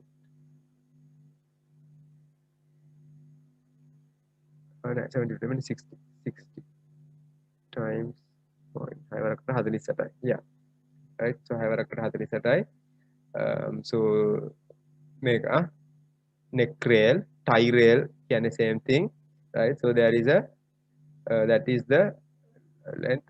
Deepaka kiyada kiwe 48 times centimeters, isn't it? 2.54, yeah, 120, right? So approximately this කිව්වේ පළලයි මේකයි සමානයි නේද දීපක? මේ ඔස අලුත් කියන පළලයි මේ හයිට් එකයි 110 තමයි මේ 110. ඔව්. දැන් මේකෙත් එහෙම තමයි එන්නේ. හරි. ටයි රේල් එක කැල්කියුලේෂන් එක අරක තමයි රම්ප් හයිට් එකෙන් 80%. හරි. So rump height 60 නම් මේක should be 48 inches, right? So best thing is to use those formulas depending on the animal sample you're dealing with. Okay, so අර 80% ඉඳස අර නැගිටිනකොටම මේ බෙල්ල වදිනවා මේ නෙක් රේල් එකේ. ඔව්. ඒ කියන්නේ ඒගොල්ලන්ට සම්පූර්ණයෙන් ඔළුව ෆ්‍රී නැහැ මේක ඇතුලේ. ඊට පස්සේ අඩියක් පස්සට අරගෙන ඔළුව මේකෙන් එළියට ගන්නවා. ඒ කියන්නේ නමලා උඩට තියා ගන්නවා. එතකොට ඊට පස්සේ තමයි මුත්‍රා කරන්නේ. අන්න එතනදී අර අඩියක් පස්සට යන්නම ඕන ඔළුව එළියට ගන්න නම්. ඒ අඩිය පස්සට ගන්නකොට පිටිපස්ස හරියටම සෙට් වෙනවාස මේ වෝකින් ඇලයකට ගොම වැටෙන්න. රෙස්ටිං ඇලයකට වැටෙන්නේ නැතුව. නෙක් රේල් එකේ අර ෆන්ක්ෂන් දෙකක් කියලා කියනවා. බයොලොජිකල් ෆන්ක්ෂන් එකයි මෙකැනිකල් ෆන්ක්ෂන් එකයි. මෙකැනිකල් ෆන්ක්ෂන් එක කියුබිකල් එකකට එකක් ටයිට් තියා ගන්නවා. බයොලොජිකල් ෆන්ක්ෂන් එක විදිහට අර නැගිටිනකොටම බෙල්ල වැටෙනවම අඩියක් පස්සට ඇවිල්ලා යා ඔළුව කෙලින් කරන්නේ. ඔළුව නිකන් අස්සෙන් එළියට ගන්නවා වගේ පස්සට අරන් ඔයා ළමයින්ට මම රිෆර් කරන්න කියපකට උත්තරේ කිව්වා මේ මම මෙතන දාලා තියෙන රිෆර් නෙක් රේල් ෆන්ක්ෂන්ස් කියලා. හරි ළමයින්ට රිෆර් කරන්න තියෙන chance එක නැති කරා. Okay, right? So let's move on to the next point. Right, so go through this slowly. Yeah, so there are plenty of things to understand here. Go through this slowly. එක පාට කටපාඩම් කරන එක නෙමෙයි. So මෙතන තියෙන මේ slope එක. හරි? අඩි 4ට අඟලයි. right? ඒ වගේ ඔව් හරි අඩියට අඟල් කාලයි ස්ලෝප් එක. හරි අඩි 4ට අඟලයි. අඩියට අඟල් කාලක ස්ලෝප් එක තියෙන්න ඕනේ. හරි all those are here 8 inches, right? So a lot of things. So this deterrent is not the neck rail. So some people think this is the neck rail. That is just a deterrent to stop them from going to the other side. Okay. Right. අර ස්ලොප් එකෙත් function දෙකක් තියෙනවා. මේ දැන් අපිට කියපු ගාම හිතෙන්නේ මුත්‍රා ටික පහළට යන්න කියලා විතරද? මේ නිදාගෙන ඉන්නකොට දාන මුත්‍රා ටික පහළට යන්න හදලා තියෙනවා කියන්නේ ඒක එක ෆන්ක්ෂන් එකක්. අනිත් එක මේ සතෙක් දැන් කවදාවත්ම ස්ටෝල් එක නිදාගත්තු නැති සතුනේ දැන් ඔය මේ ඕස්ට්‍රේලියා නිව්සීලන්ත වලින් නම් ආවෙස. ඒක කවදාවත් ස්ටෝල් එක බුදියන් තිබුණේ නැහැ ග්‍රේසින්ලන්ඩ් වලින්. ඒ වුණාට ඒගොල්ලෝ දවස් 4ක් යනකොට 80-94 ප්‍රමාණයක් ස්ටෝල් එකේ ඔළුව ඉස්සරහට දාගෙන හරි පැත්තට නිදාගත්තා. ඒකට හේතුව නිසා අනිත් පැත්තට නිදාගත්තාම මේ ස්ලොප් එක පිටිපැත්තටනේ තියෙන්නේ. දැන් ඔළුව පිටිපැත්තට දාන්න අනිත් පැත්තට නිදාගත්ත කියලා. ඒක නිසා මේ ඉන්ටෙස්ටයින් මේ ඔක්කොගෙම බර වැටෙනවා ඩයෆ්‍රම් එකට. ප්‍රෙෂර් වෙනවා. ඒ කියන්නේ අර අලියට කඳු නගින්න පහින් ඒ කතාව වගේ. ඒකට අර ෆ්‍රීඩම් නැහැ රෙස්පිරේෂන් වලට. හොඳ ෆ්‍රී නැහැ. යා බර වැටිලා තියෙන්නේ. අනිත් පැත්තට නිදාගත්තාම ඒ ෆ්‍රීඩම් එක යට එනවා. ඒක ඔටෝමැටිකලි පුරුදු වෙනවා නේ. ඔව්. ඒකත් එක අපි ඒ ගැන පොඩ්ඩක් කතා කරනවා තාපස් පස්සට cow comfort indices ගැන කතා කරනකොට අපි හරි හරි okay, right? So those are the these are the things that you need to මේක නතරම memorize කරලා I mean you have to know. හරි because you will likely get a question like this at the exam. Hare, but I'm not going to spend time on this today now, right? So you go through the question, you will likely get a question like this at the exam. Hare, meka karala mohari prashna tiyana mayen ahanna, but I'm not going to do it now. So I think I will be able to finish everything before 12:30. So let's go ahead and finish.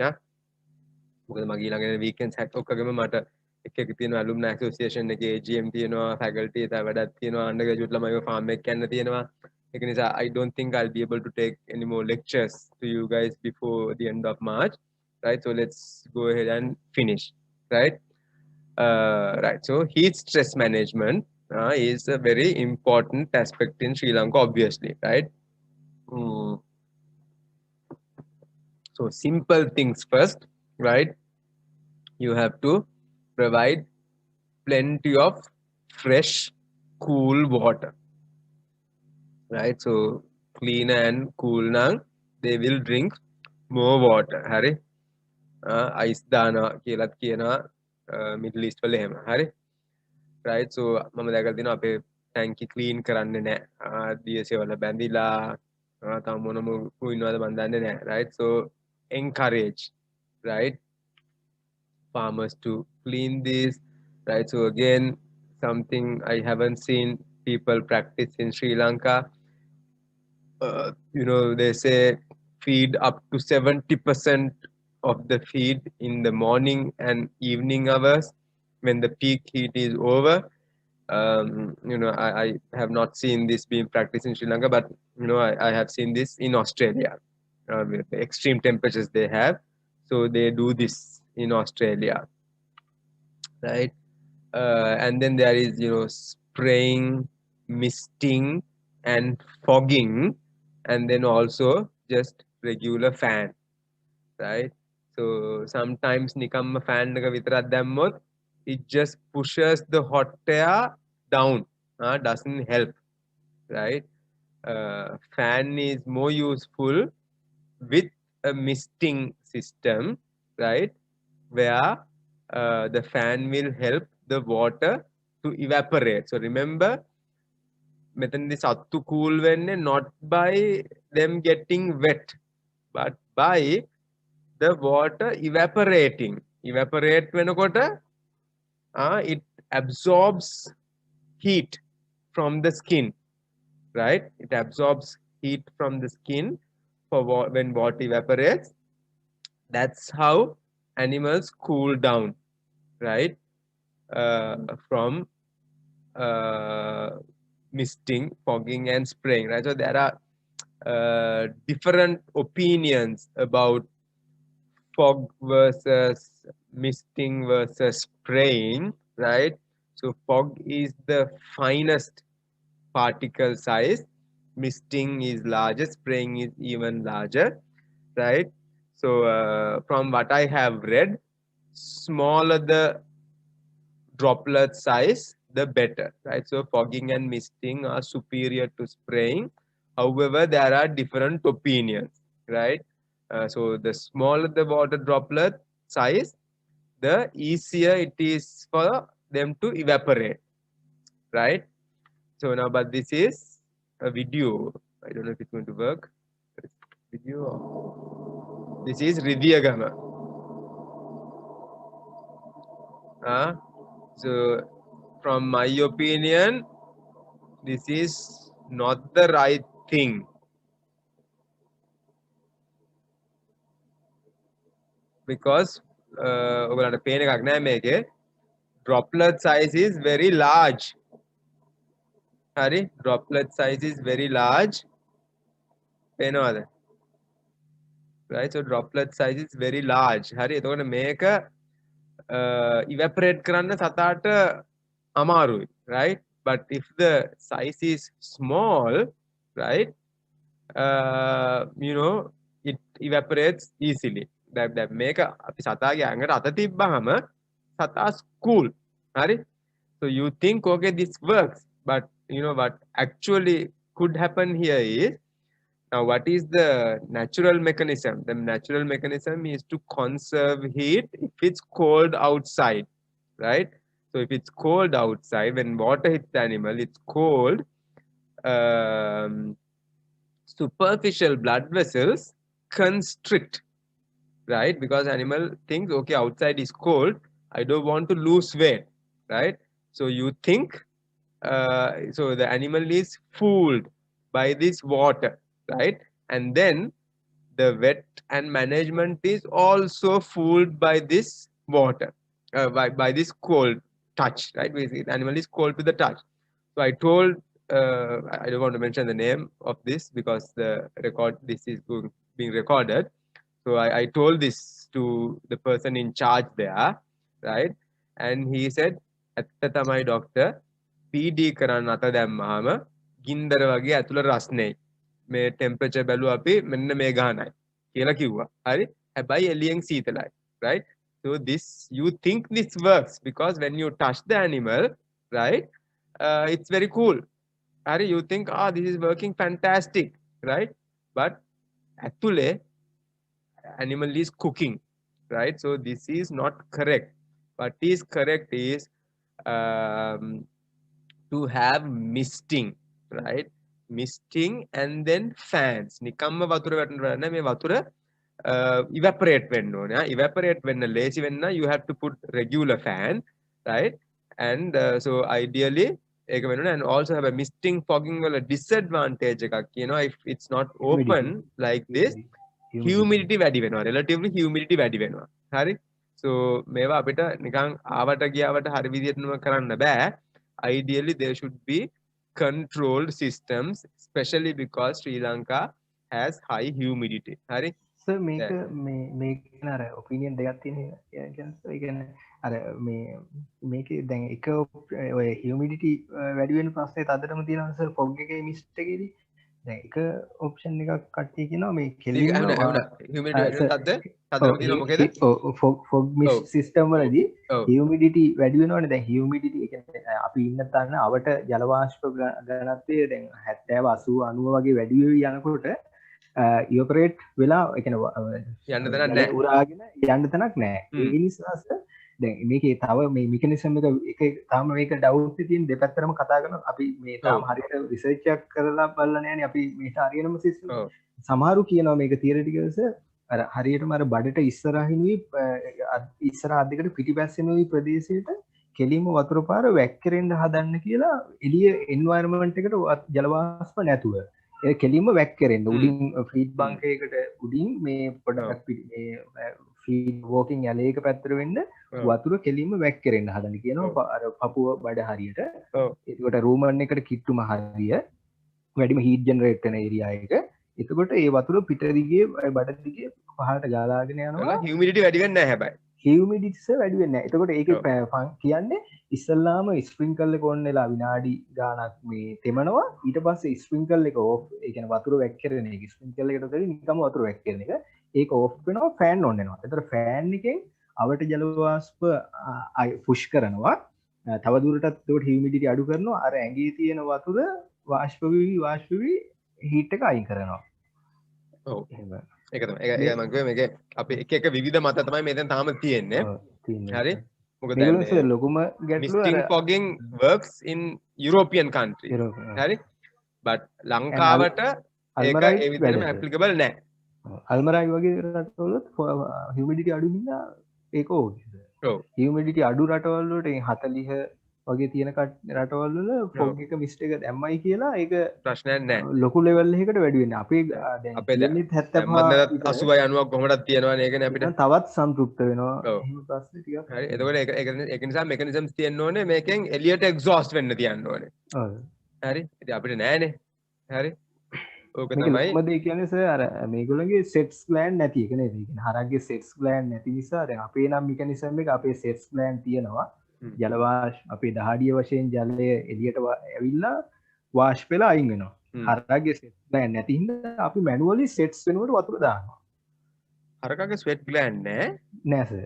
ඒක sir පොඩ්ඩක් search කරනවා. එහෙම එකක් තියෙනවා. ඒ කියන්නේ මෙකනිසම් එක විස්තර කරනවා සර් 100ට ඒ කියන්නේ බොහොම අඩු ප්‍රමාණයක් තියෙන කියලා. ඒක අර කට අරගෙන මේ හැම වෙලෙම මේ රස්නේ පිට කරන්නේ එහෙම සර්. ඒක හීට් ස්ට්‍රෙස් එකකදී එහෙම කට අරගෙන ඉන්නේ ඒ ප්‍රශ්නේ හින්දා ඒ කියන්නේ තාපේ විපරේට් කරගන්න ඒගොල්ලෝ එක පාවිච්චි කරන ක්‍රමයක්.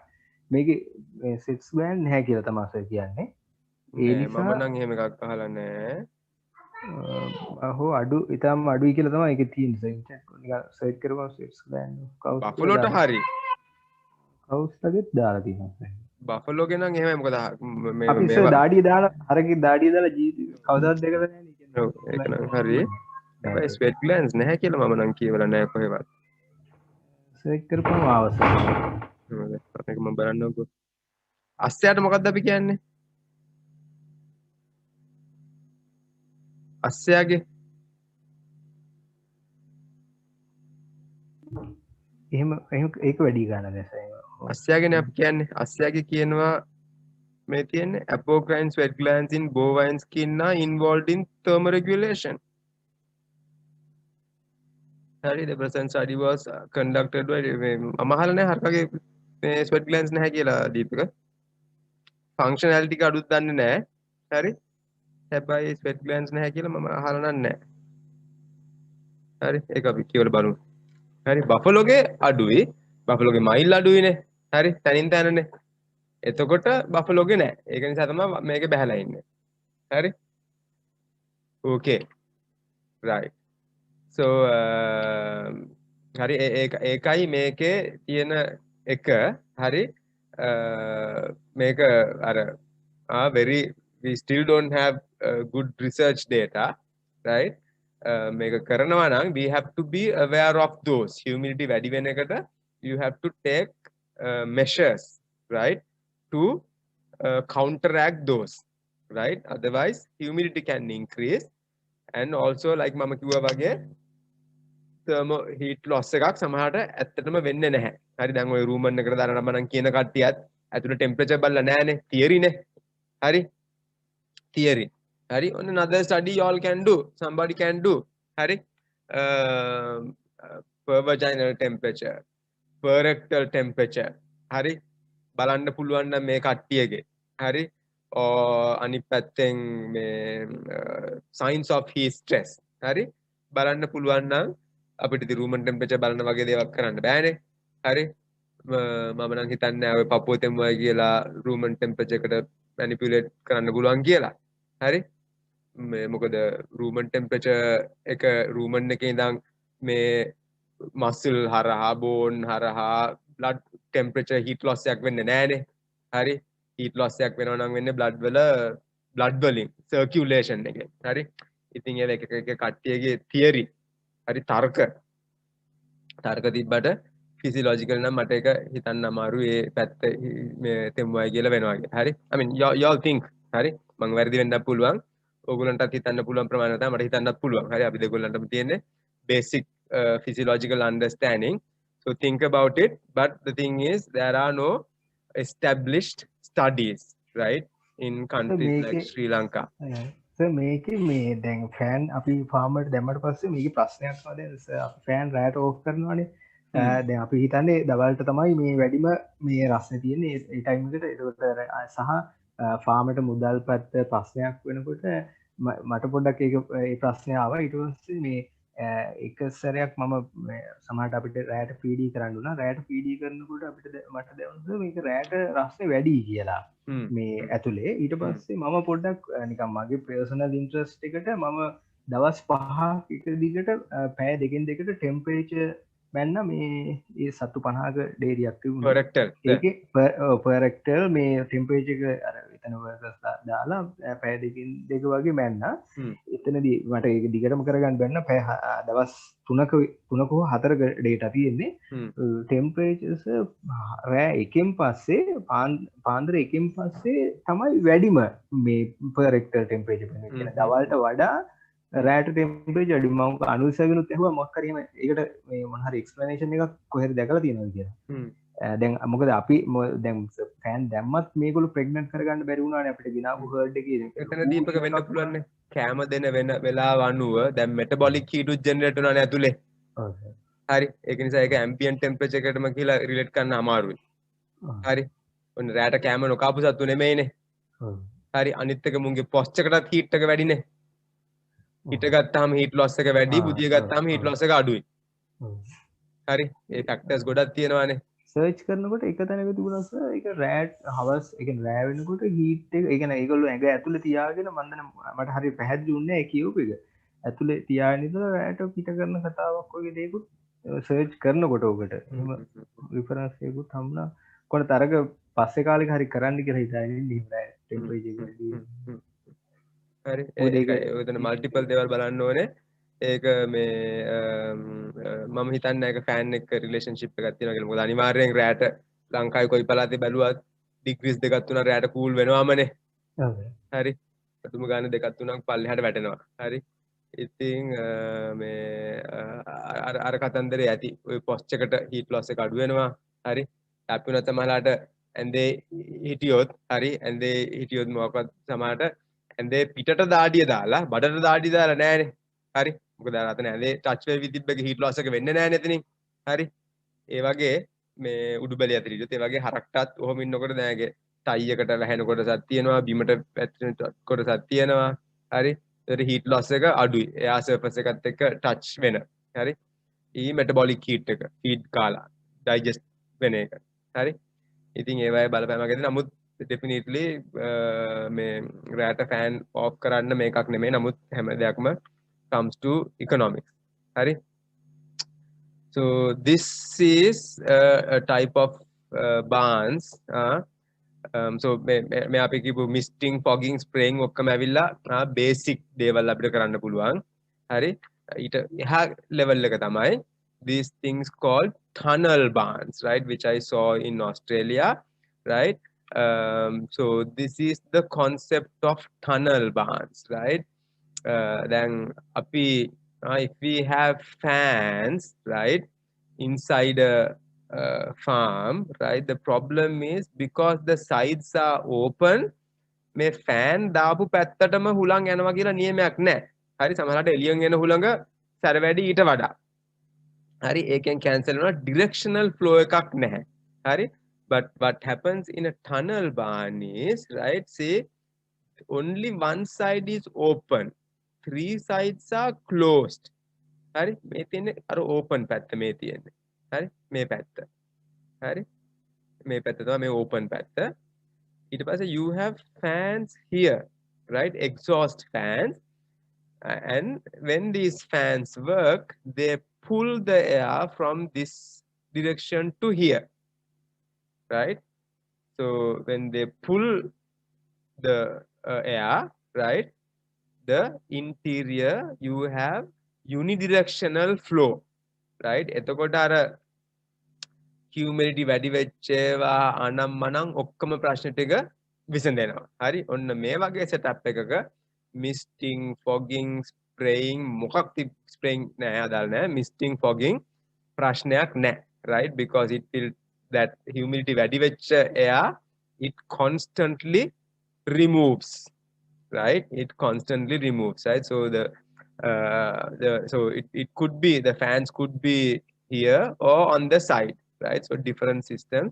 So here in the front, here on the side, right? So depending on the system, you can have fans wherever. But the important thing is these are called tunnel barns. Right? So tunnel barns can because the sides are closed. Now note these sides are made concrete bit in a me. Me නිකන් මොකක්කින් හරි අන්තම් වහලා තියෙන්න ඕනේ. හරි. අර අපේ තියෙන්නේ poultry close house වල system එක. close house වල system එක තමයි. හරි. Except that these are much larger. හරි.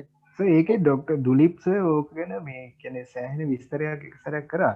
ඒකෙදි ඔය දැන් ඔය කුකුලන්ගේ සර් ඔය humidity ප්‍රශ්නේ තියෙනවා fog එකයි mist එකයි. ඒතකොට ඒකේ auto කියන්නේ sensor high කරලා තියෙන සෑහෙන තියෙනවානේ. ඒකෙදි සර් අර ඒ පුළුවන් තරම් ඉස්සල්ලාම මේක කරනවා කිව්වේ මේ මිස්ට් එක නැතුව එයා විතරයිලු යවනවා කියන්නේ. එහෙම කිව්වා හරි සංකීර්ණ අපිට වැඩිය ඒ පෝල්ට්‍රි සයිඩ් එකේ ඒ හීට් ස්ට්‍රෙස් මැනේජ්මන්ට් මේ ඔව් පෝල්ට්‍රි එකේ මෙහෙමනේ ගොඩාක් ඉස්සරහට පෝල්ට්‍රි එකේ සමහරලාට මෙන්න මේ බිත්තිය තමයි තෙමන්නේ. කුකුලගේ ඇඟට වතුර දාන්නේ නැහැ නේද? නෑ. සර් එයා කිව්වේ එහෙමත් තියනවා කියලා. කියන උඩ ෆොග් හයි කරලා තියනවලු. ඒ වගේ ඔන් වෙන අවස්ථාවක් තියෙනවලු. ආන්සර් කිව්වේ ඒකේ මේ humidity sensor තියනවලු. fog එක වැඩ කරනවලු. humidity එක එන්න ඕන level එකක් තියෙනවා. ඒ කියන්නේ ඒගොල්ලෝගේ තර heat index එකක් ඇති. ඒ level එකට ආපු ගමන් auto මේවා off වෙනවලු. මේ තමයි දීපක මේවත් එහෙම තමයි. මේවත් මේ ඒකයි මම කිව්වේ මේක fully automated. මේවත් මේ manually කරනේව නෙමෙයි.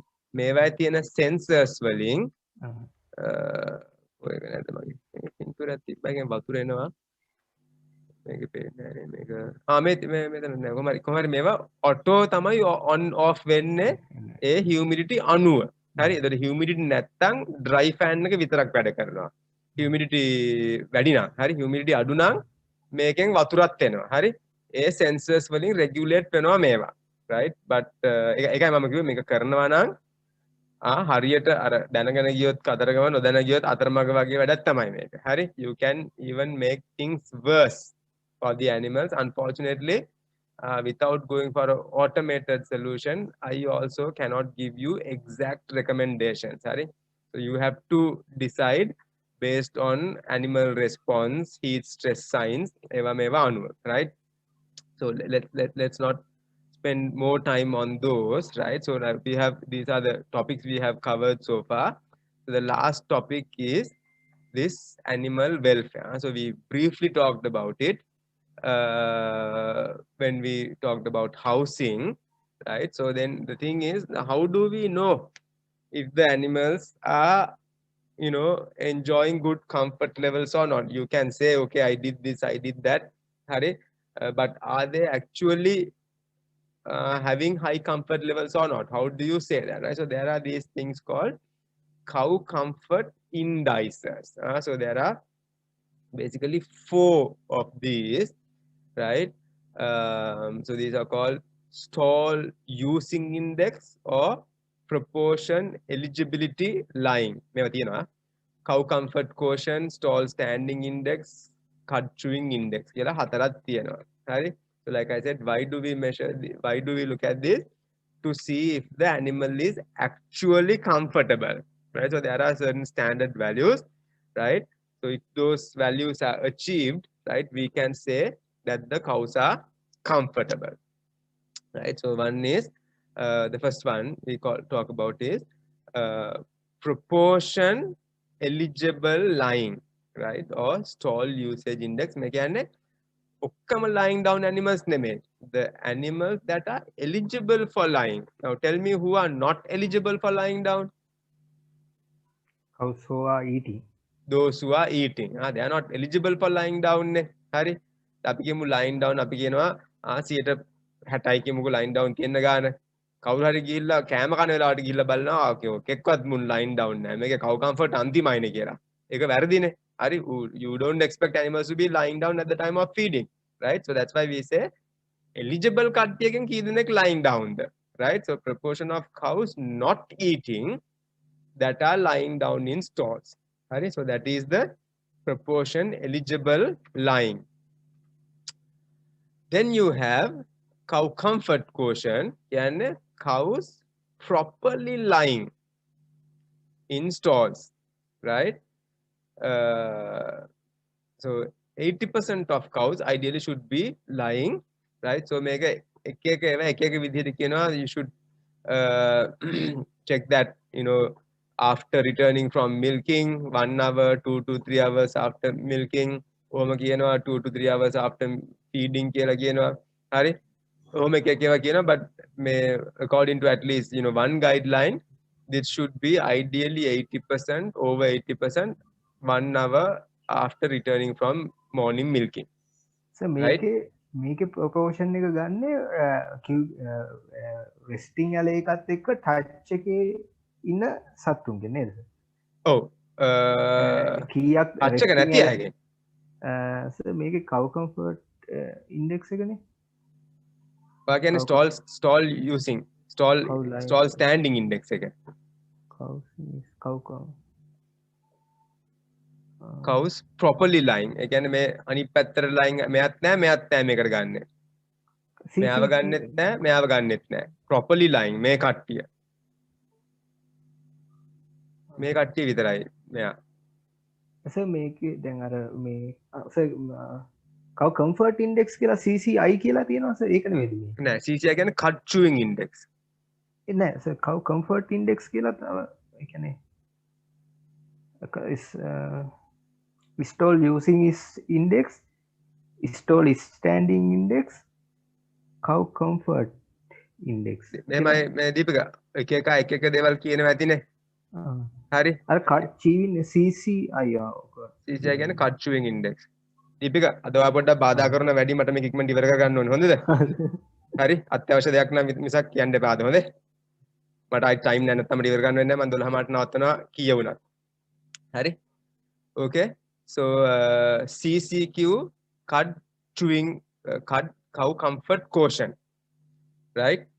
So this is animals have to be out of all the cows in stalls, right?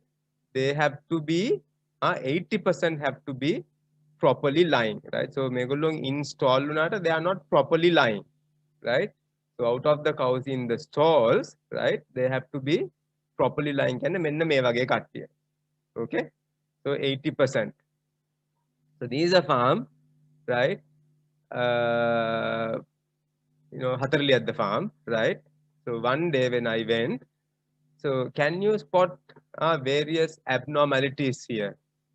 So one is these two animals are lying in the opposite direction, right? These two cows are lying in the opposite direction.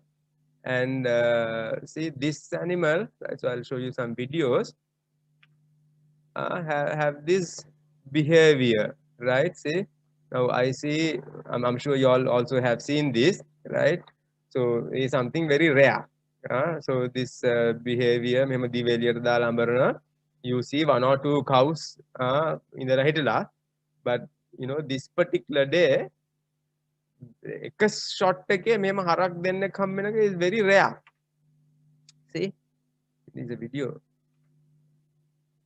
See, in single frame, two animals doing this.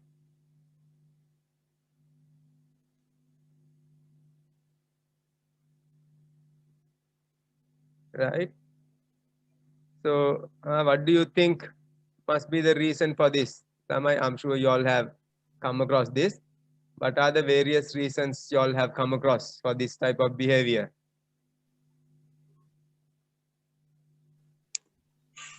Devika? So because of that ruminal reticular that I can't remember the things. That because of hard. ඉතර සැර දේවල් ඕනේ නැහැ නිකන් බොහොම simple දේවල්. Respiratory irritation.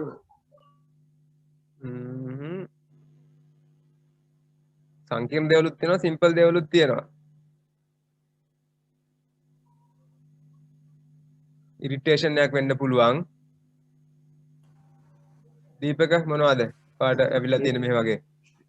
දැකලා නම් තියෙනවා සර් ඒක රීසන් එක. Chanaka insufficiency feet. Animals are not in comfortable position. නෑ ඒක නෙමෙයි. Some kind of pain. දැන් මේ වගේ මේ පුංචි දේවල් වෙන්න පුළුවන්. පුංචි දේවල් මොකද්ද? කූඩැල්ලෙක් කටේ ගිහිල්ලා. හරි? කටු මොන හරි කාලේ ඉරිටේෂන් එකක් හිර වෙලා උගුරේ දිවේ පැටලිලා තියෙනවා. හරි? මේ අනිස හරි කවුරුහරි මට කිව්වා ඒ කියන්නේ එක එක කටු ඇනිලා තියෙනවා කටේ. හරි? ඒ වගේ දේවල් වෙන්න පුළුවන්. එහෙම නැත්නම් දැන් මේක අර මේ අර බුල් කරන රියැක්ෂන් එක නේද? වොමර් නේසල් ග්ලෑන්ඩ් එක මොකද කියන්නේ? මතකද? එකක් තියෙන්නේ මොන රියැක්ෂන්ද මේ අස්සයාගේ තියෙන්නේ ෆ්ලේමන් රියැක්ෂන්ද මොකක්ද කියලා තියෙනවානේ බ්‍රීඩින් සීසන් එකට එන එක. හරි? ඒක බුල්ගෙත් ඉඳ හිටලා තියෙනවා කියන එකක් නේ. හරි?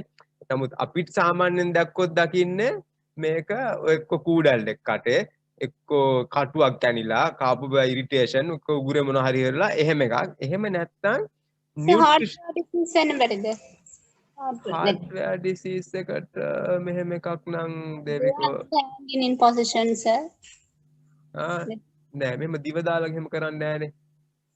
Sampath, I have see your mic unmuted. You want to say something? Sir, මේ concentrates palette එකේ ඇලුනහමත් වෙනවා සමහරවිට. ඔව් ඒක තමයි වගේ දේවල් ඇලිලා. හරි? මේ මොකක් හරි එකක් එහෙම නැත්නම් nutritional imbalance එකක්. දැන් මේගොල්ලෝගේ මොකක්වත් නැහැ මම බැලුවා කටේ මොකක්වත් නැහැ. හරි? නියුට්‍රිෂන් ඉම්බැලන්ස් වෙන්නේ ටික ගොඩේ සත්තු ඉම්පෝට් කරපු හර්ට් ඔය ප්‍රශ්නේ තිබුණා. හැබැයි මොකක්ද කියලා දන්නේ නැහැ. හොඳ හැදිලා ඉන්නේ වුණොත් එහෙම කරනවා. ඔව්. හැබැයි මොකක්ද කියලා දන්නේ නැහැ. හරි? මේ ලස්සන වැඩේ කියන්නේ මේ ෆාම් එකට මම අවුරුද්දට දෙපාරක් විතර යනවා. හරි? ඊළඟ පාර යනකොට එකෙක්වත් නැහැ. හරි? ඉතින් මොකක් හරි තිබ්බ එකක් correct වෙලා මම දන්නේ නැහැ මොකක්ද කියන්නේ. හරි හැබැයි very interesting මොකද මේක දැන් බලන්න මම ඊළඟ මේ දැන් එක එක සත්තුන්ගේ දැන් මේක අපි කියනවානේ මේ vices වීඩියෝ තමයි මේ බලන්න මේ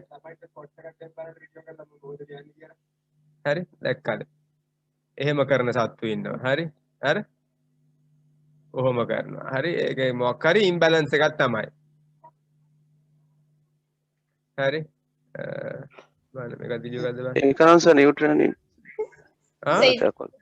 අර ලික් කරනවා වගේ අර මේක ඔව් ඔය බලන්නකො එක්කෙනෙක් නෙමෙයි අර vices කියලා අපි කියන්නේ අර මෙතන දැන් දිව එකෙක් මෙහෙම කරනවා තව එකෙක් මේක කනවා හරි ඔය මොකද්ද කියලා කියන්න බෑ පැටවුන්ගෙත් තිබ්බා හරි ඔය බලන්නකො නිකන් තාලෙට කරනවා හරි The feed එක problem නිසා acidosis වගේ චුට්ටක් කරන්නේ එහෙමද නිකන් ඔක්කොම දන්නේ acidosis වලට මම අහලා නෑ ඒක එහෙම කතාවක් හරි කොහොම හරි ඉතින් ඔහොම දේවල් එකයි මම කිව්වේ දැන් මේවා වෙනකොට දැන් අයි මම මේක පෙන්නුවේ මෙහෙම ඒවා තියෙනකොට දැන් අර කව් කම්ෆර්ට් බහිනවා හරි දැන් යාර මොකක් හරි අන්නිසිනස් එකක් තියෙනවානේ එතකොට ඒගොල්ලෝ ලයි ඩවුන් කරන්නේ නැහැ ලයි ඩවුන් කරන්නේ නැතිකොට ප්‍රොඩක්ෂන් බහිනවා හරි මොන හරි වෙනවා ඉතින් මේවා ඇඩ්‍රස් කරන්න ඕනේ මේවා අපි ඇඩ්‍රස් කරන්නේ නැහැ මේවා අපි දැක්කහම මේවා ඔහොම තමයි සතෙක් දෙක කියලා නිකන් ඉන්නවා හරි නමුත් මේක සතෙක් දෙකෙන් නෙමෙයි මේක මම එහෙම ගණක් ගත්තේ නැහැ නමුත් බලන පැත්තේ කොයි පැත්තේ බැලුවත් සතෙක් දෙකක් මොකක් හරි අවුලක් තියෙනවා හරි මේ එකම දවසේ මම ගත්ත පින්තූර සෙට් එකක් හරි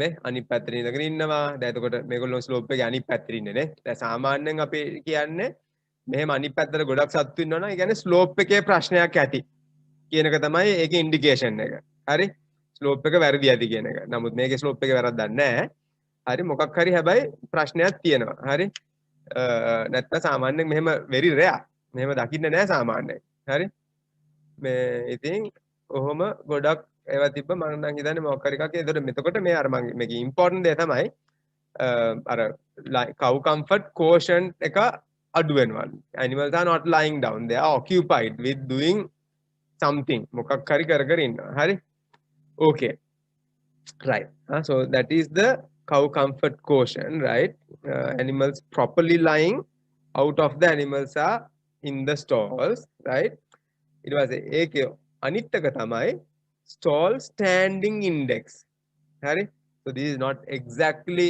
1 minus CCQ because you have those animals very rarely lying in the opposite direction but generally this is 1 minus CCQ hari ඒ කියන්නේ මේකට මේගොල්ලන්ට දැන් කාලය ඉවරයි හරි කාලය ඉවරයි ස්ටෝල් එකට එන්න ඕනේ බුදිය ගන්න ඕනේ but බුදිය ගන්නෙත් නැහැ හරි so stall standing index එක වැඩි නම් හරි so that says something is wrong right so see when the stall standing index increases mean time standing in the stall increases right so that is not good hari so but දැන් මේ වගේ studies වල usually ඒගොල්ලොන් කරන්නේ snapshot එකක් නේ ගන්නෙ හරි snapshot එකක් අරගෙන කියනවා මේ වෙලාවේ 20% animals standing up මේ වෙලාවේ 25% ඔහොම කියලා හරි but recently they did a study they kept track of animals right so they saw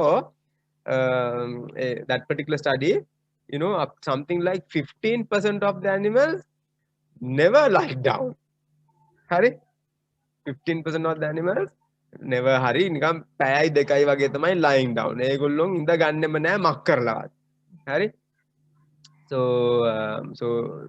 now that paper suggested so maybe this is something we have to consider when selecting animals right because if the animals are standing up all the time again can't be something in the stall 85% 90 animals are lying down but this you know certain percentage is never lying down right so that means it's a genetic inherent or behavioral thing that you have to break somehow right so but otherwise those animals will spend extra energy on standing up right මේකට reason දෙකක් තියෙනවා stall standing index එක වැඩි නිසා එකක් rubber carpet එකේ ඝනත්වය අඩු වුනහම අර නිදා ගන්නකොට ඒක මේ කම්ෆර්ටබල් නැහැ එතන මොකක් හරි කැමති නැහැ ඒක එකක් කියනවා ස්ටෝල් ස්ටෑන්ඩින් අනිත් එක කියුබිකල් වල පරතර 110 තියෙන එක ඊට වඩා අඩු වෙනවා නම් ඔව් 110ට වඩා අඩු වෙනවා නම් ඒත් ස්ටෝල් ස්ටෑන්ඩ් ඉන්ඩෙක්ස් එක වැඩි වෙනවා කියනවා. ඔව් ඒ කියන්නේ ගිහිල්ලා ඇතුලේ බුදියා ගන්නෙ නෑ හිටගෙන මේ පර්ච් ඉන්නේ ඉස්සරහා දෙක විතරක් ඔව්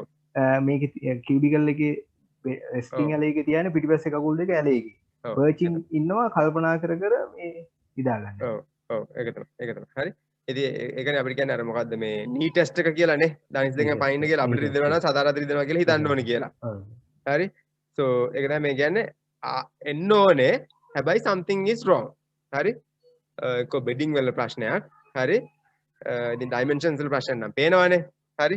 ඒ ඉතින් ඒක තමයි ඔයගොල්ලෝගේ point එක. දැන් මේක දැක්කහම stall index වැඩි නම් standing index එක වැඩි නම් so you have to investigate. Similarly other ones also that we talked about cow comfort quotient එක අඩු නම් you have to investigate what is wrong. That is the idea of these things. බඩගින්න ඉන්නකොටත් වැඩි වෙනවා කියන්නේ. කන්න නෑ කියන්නේ ඉවසිලිමත් භාවය නෑ හිටගෙන ඉන්න ඕන. ඔව් uncomfort. ඔව් හරි. ඒක තමයි මම ඊයේ පෙරේද අnder graduate ළමයිව ගෙනිච්චා ෆාම් එකට ගෙනිල්ලා අපි ගණන් කරා. ගණන් කරාම අපි 40ක් විතර ඉන්නේ සද්දු.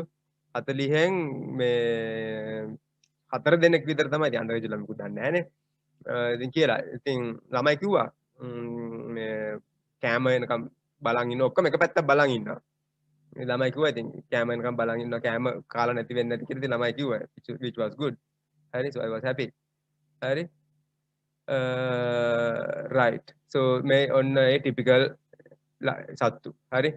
So stall standing index, right? Standing sattu denne. Hari. May in a properly lying sattu. Right. So this is the last one. Cud chewing index. Right. So this is out of the animals in the stalls, how many are chewing the cud.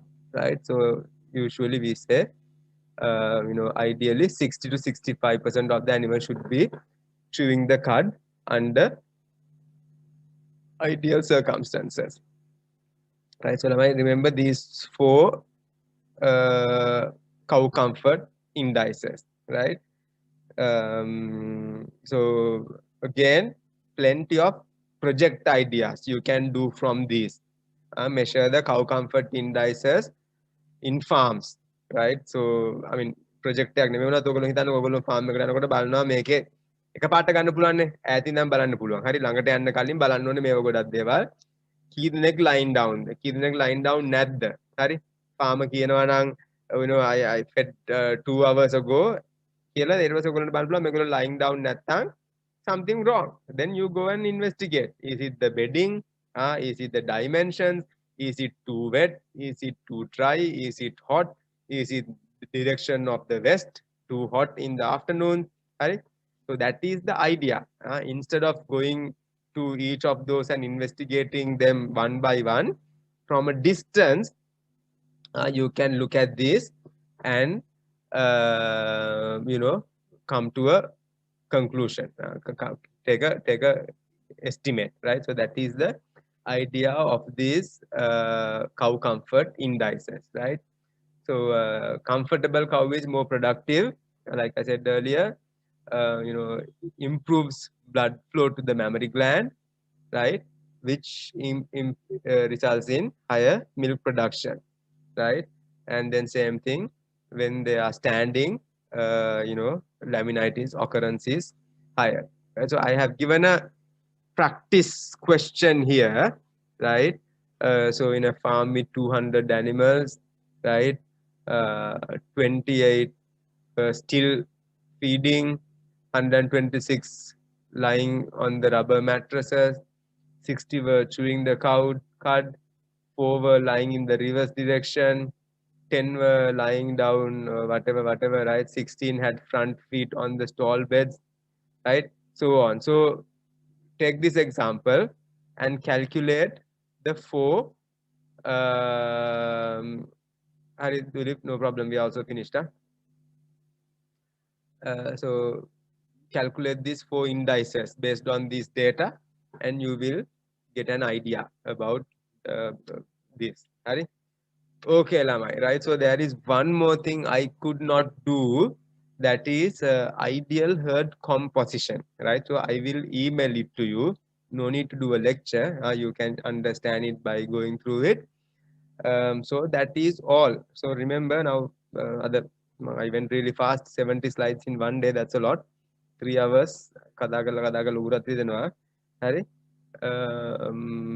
So remember, so this is still not by any means not an advanced dairy course. Hari. This is still only the very basics. Unfortunately, අපිට basics වත් නැහැ. ඇඩි හරි අපිට එහෙම dairy කියලා හොඳට දැනුම තියෙන අය කීයෙන් කී දෙනාද ඉන්නේ ලංකාවේ. හරි. So I want everybody to have the interest of Deepika. හරි. දීපකට තියෙන ඉන්ට්‍රස්ට් එක හැමෝටම තියෙනවා නම් අපිට හිමින් මේක මේ ඩේරි ලංකාවේ දියුණු කරන්න පුළුවන්. මොකද අපිට rocket science ඕනේ නැහැ ලංකාවේ. හරි. කරන්න මම අපි කතා කරපු දේවල් ඕන තරම් තිබ්බා. කොහොම fundamentals අපි වැරදියට කරන දේවල්. හරි. So if we can get those right, we should be able to do wonders to Sri Lankan dairy industry. Now, ideally, we want to go on farm visits, right? So with COVID, I don't know what the situation is now. We are going to get vaccinations, faculty, hopefully next week. ඊට පස්සේ සුමාන අධ්‍යයක් ගියන් පස්සේ මම නම් බය නැහැ farm යන්න. හරි. So as long as you guys can arrange something, right? I would be happy to come, but try to get Dr. Veerasinghe's lectures done, right? Dr. Veerasinghe lectures කොහොමද තාත්තේ දැන්? තව තියෙනවානේ. So get those done and as soon as possible. And Dr. Veerasingheත් එක්ක අරගෙන අපි young, so he will also try to do a feed mixing practical, right? ඒකත් ගන්න බලන්න. හරි කරලා අපි අපිට NLDB farm යන්න පුළුවන්. හරි. අපිට පොඩි වෙලාඩ් farm එකකට යන්න පුළුවන්. 50 100 විතර එකක් ගිහිල්ලා පොඩි ප්‍රශ්න අරගෙන ඇනලයිස් කරන්න පුළුවන්. Okay, so we are officially done. The only thing I have to send you is ideal herd composition, which I will email you as soon as I get a chance. Okay, guys, then thank you very much. Your group was very interested. Initially, you all didn't have a lot of good participation, but later on, participation developed, which is great, right? Right, so because your group was very good, so exam questions might be a little difficult. Other than that, all good. Okay then. Sorry guys, I have another meeting at 1 o'clock, right? So I have to quickly stop, have lunch, and get ready for the next meeting. Okay guys then. Okay. Thank you. Thank you. Right. Okay. Yes, Right. thank you, sir. Enjoy teaching your group. Okay. Have a good afternoon and stay safe, everybody. Bye. Bye.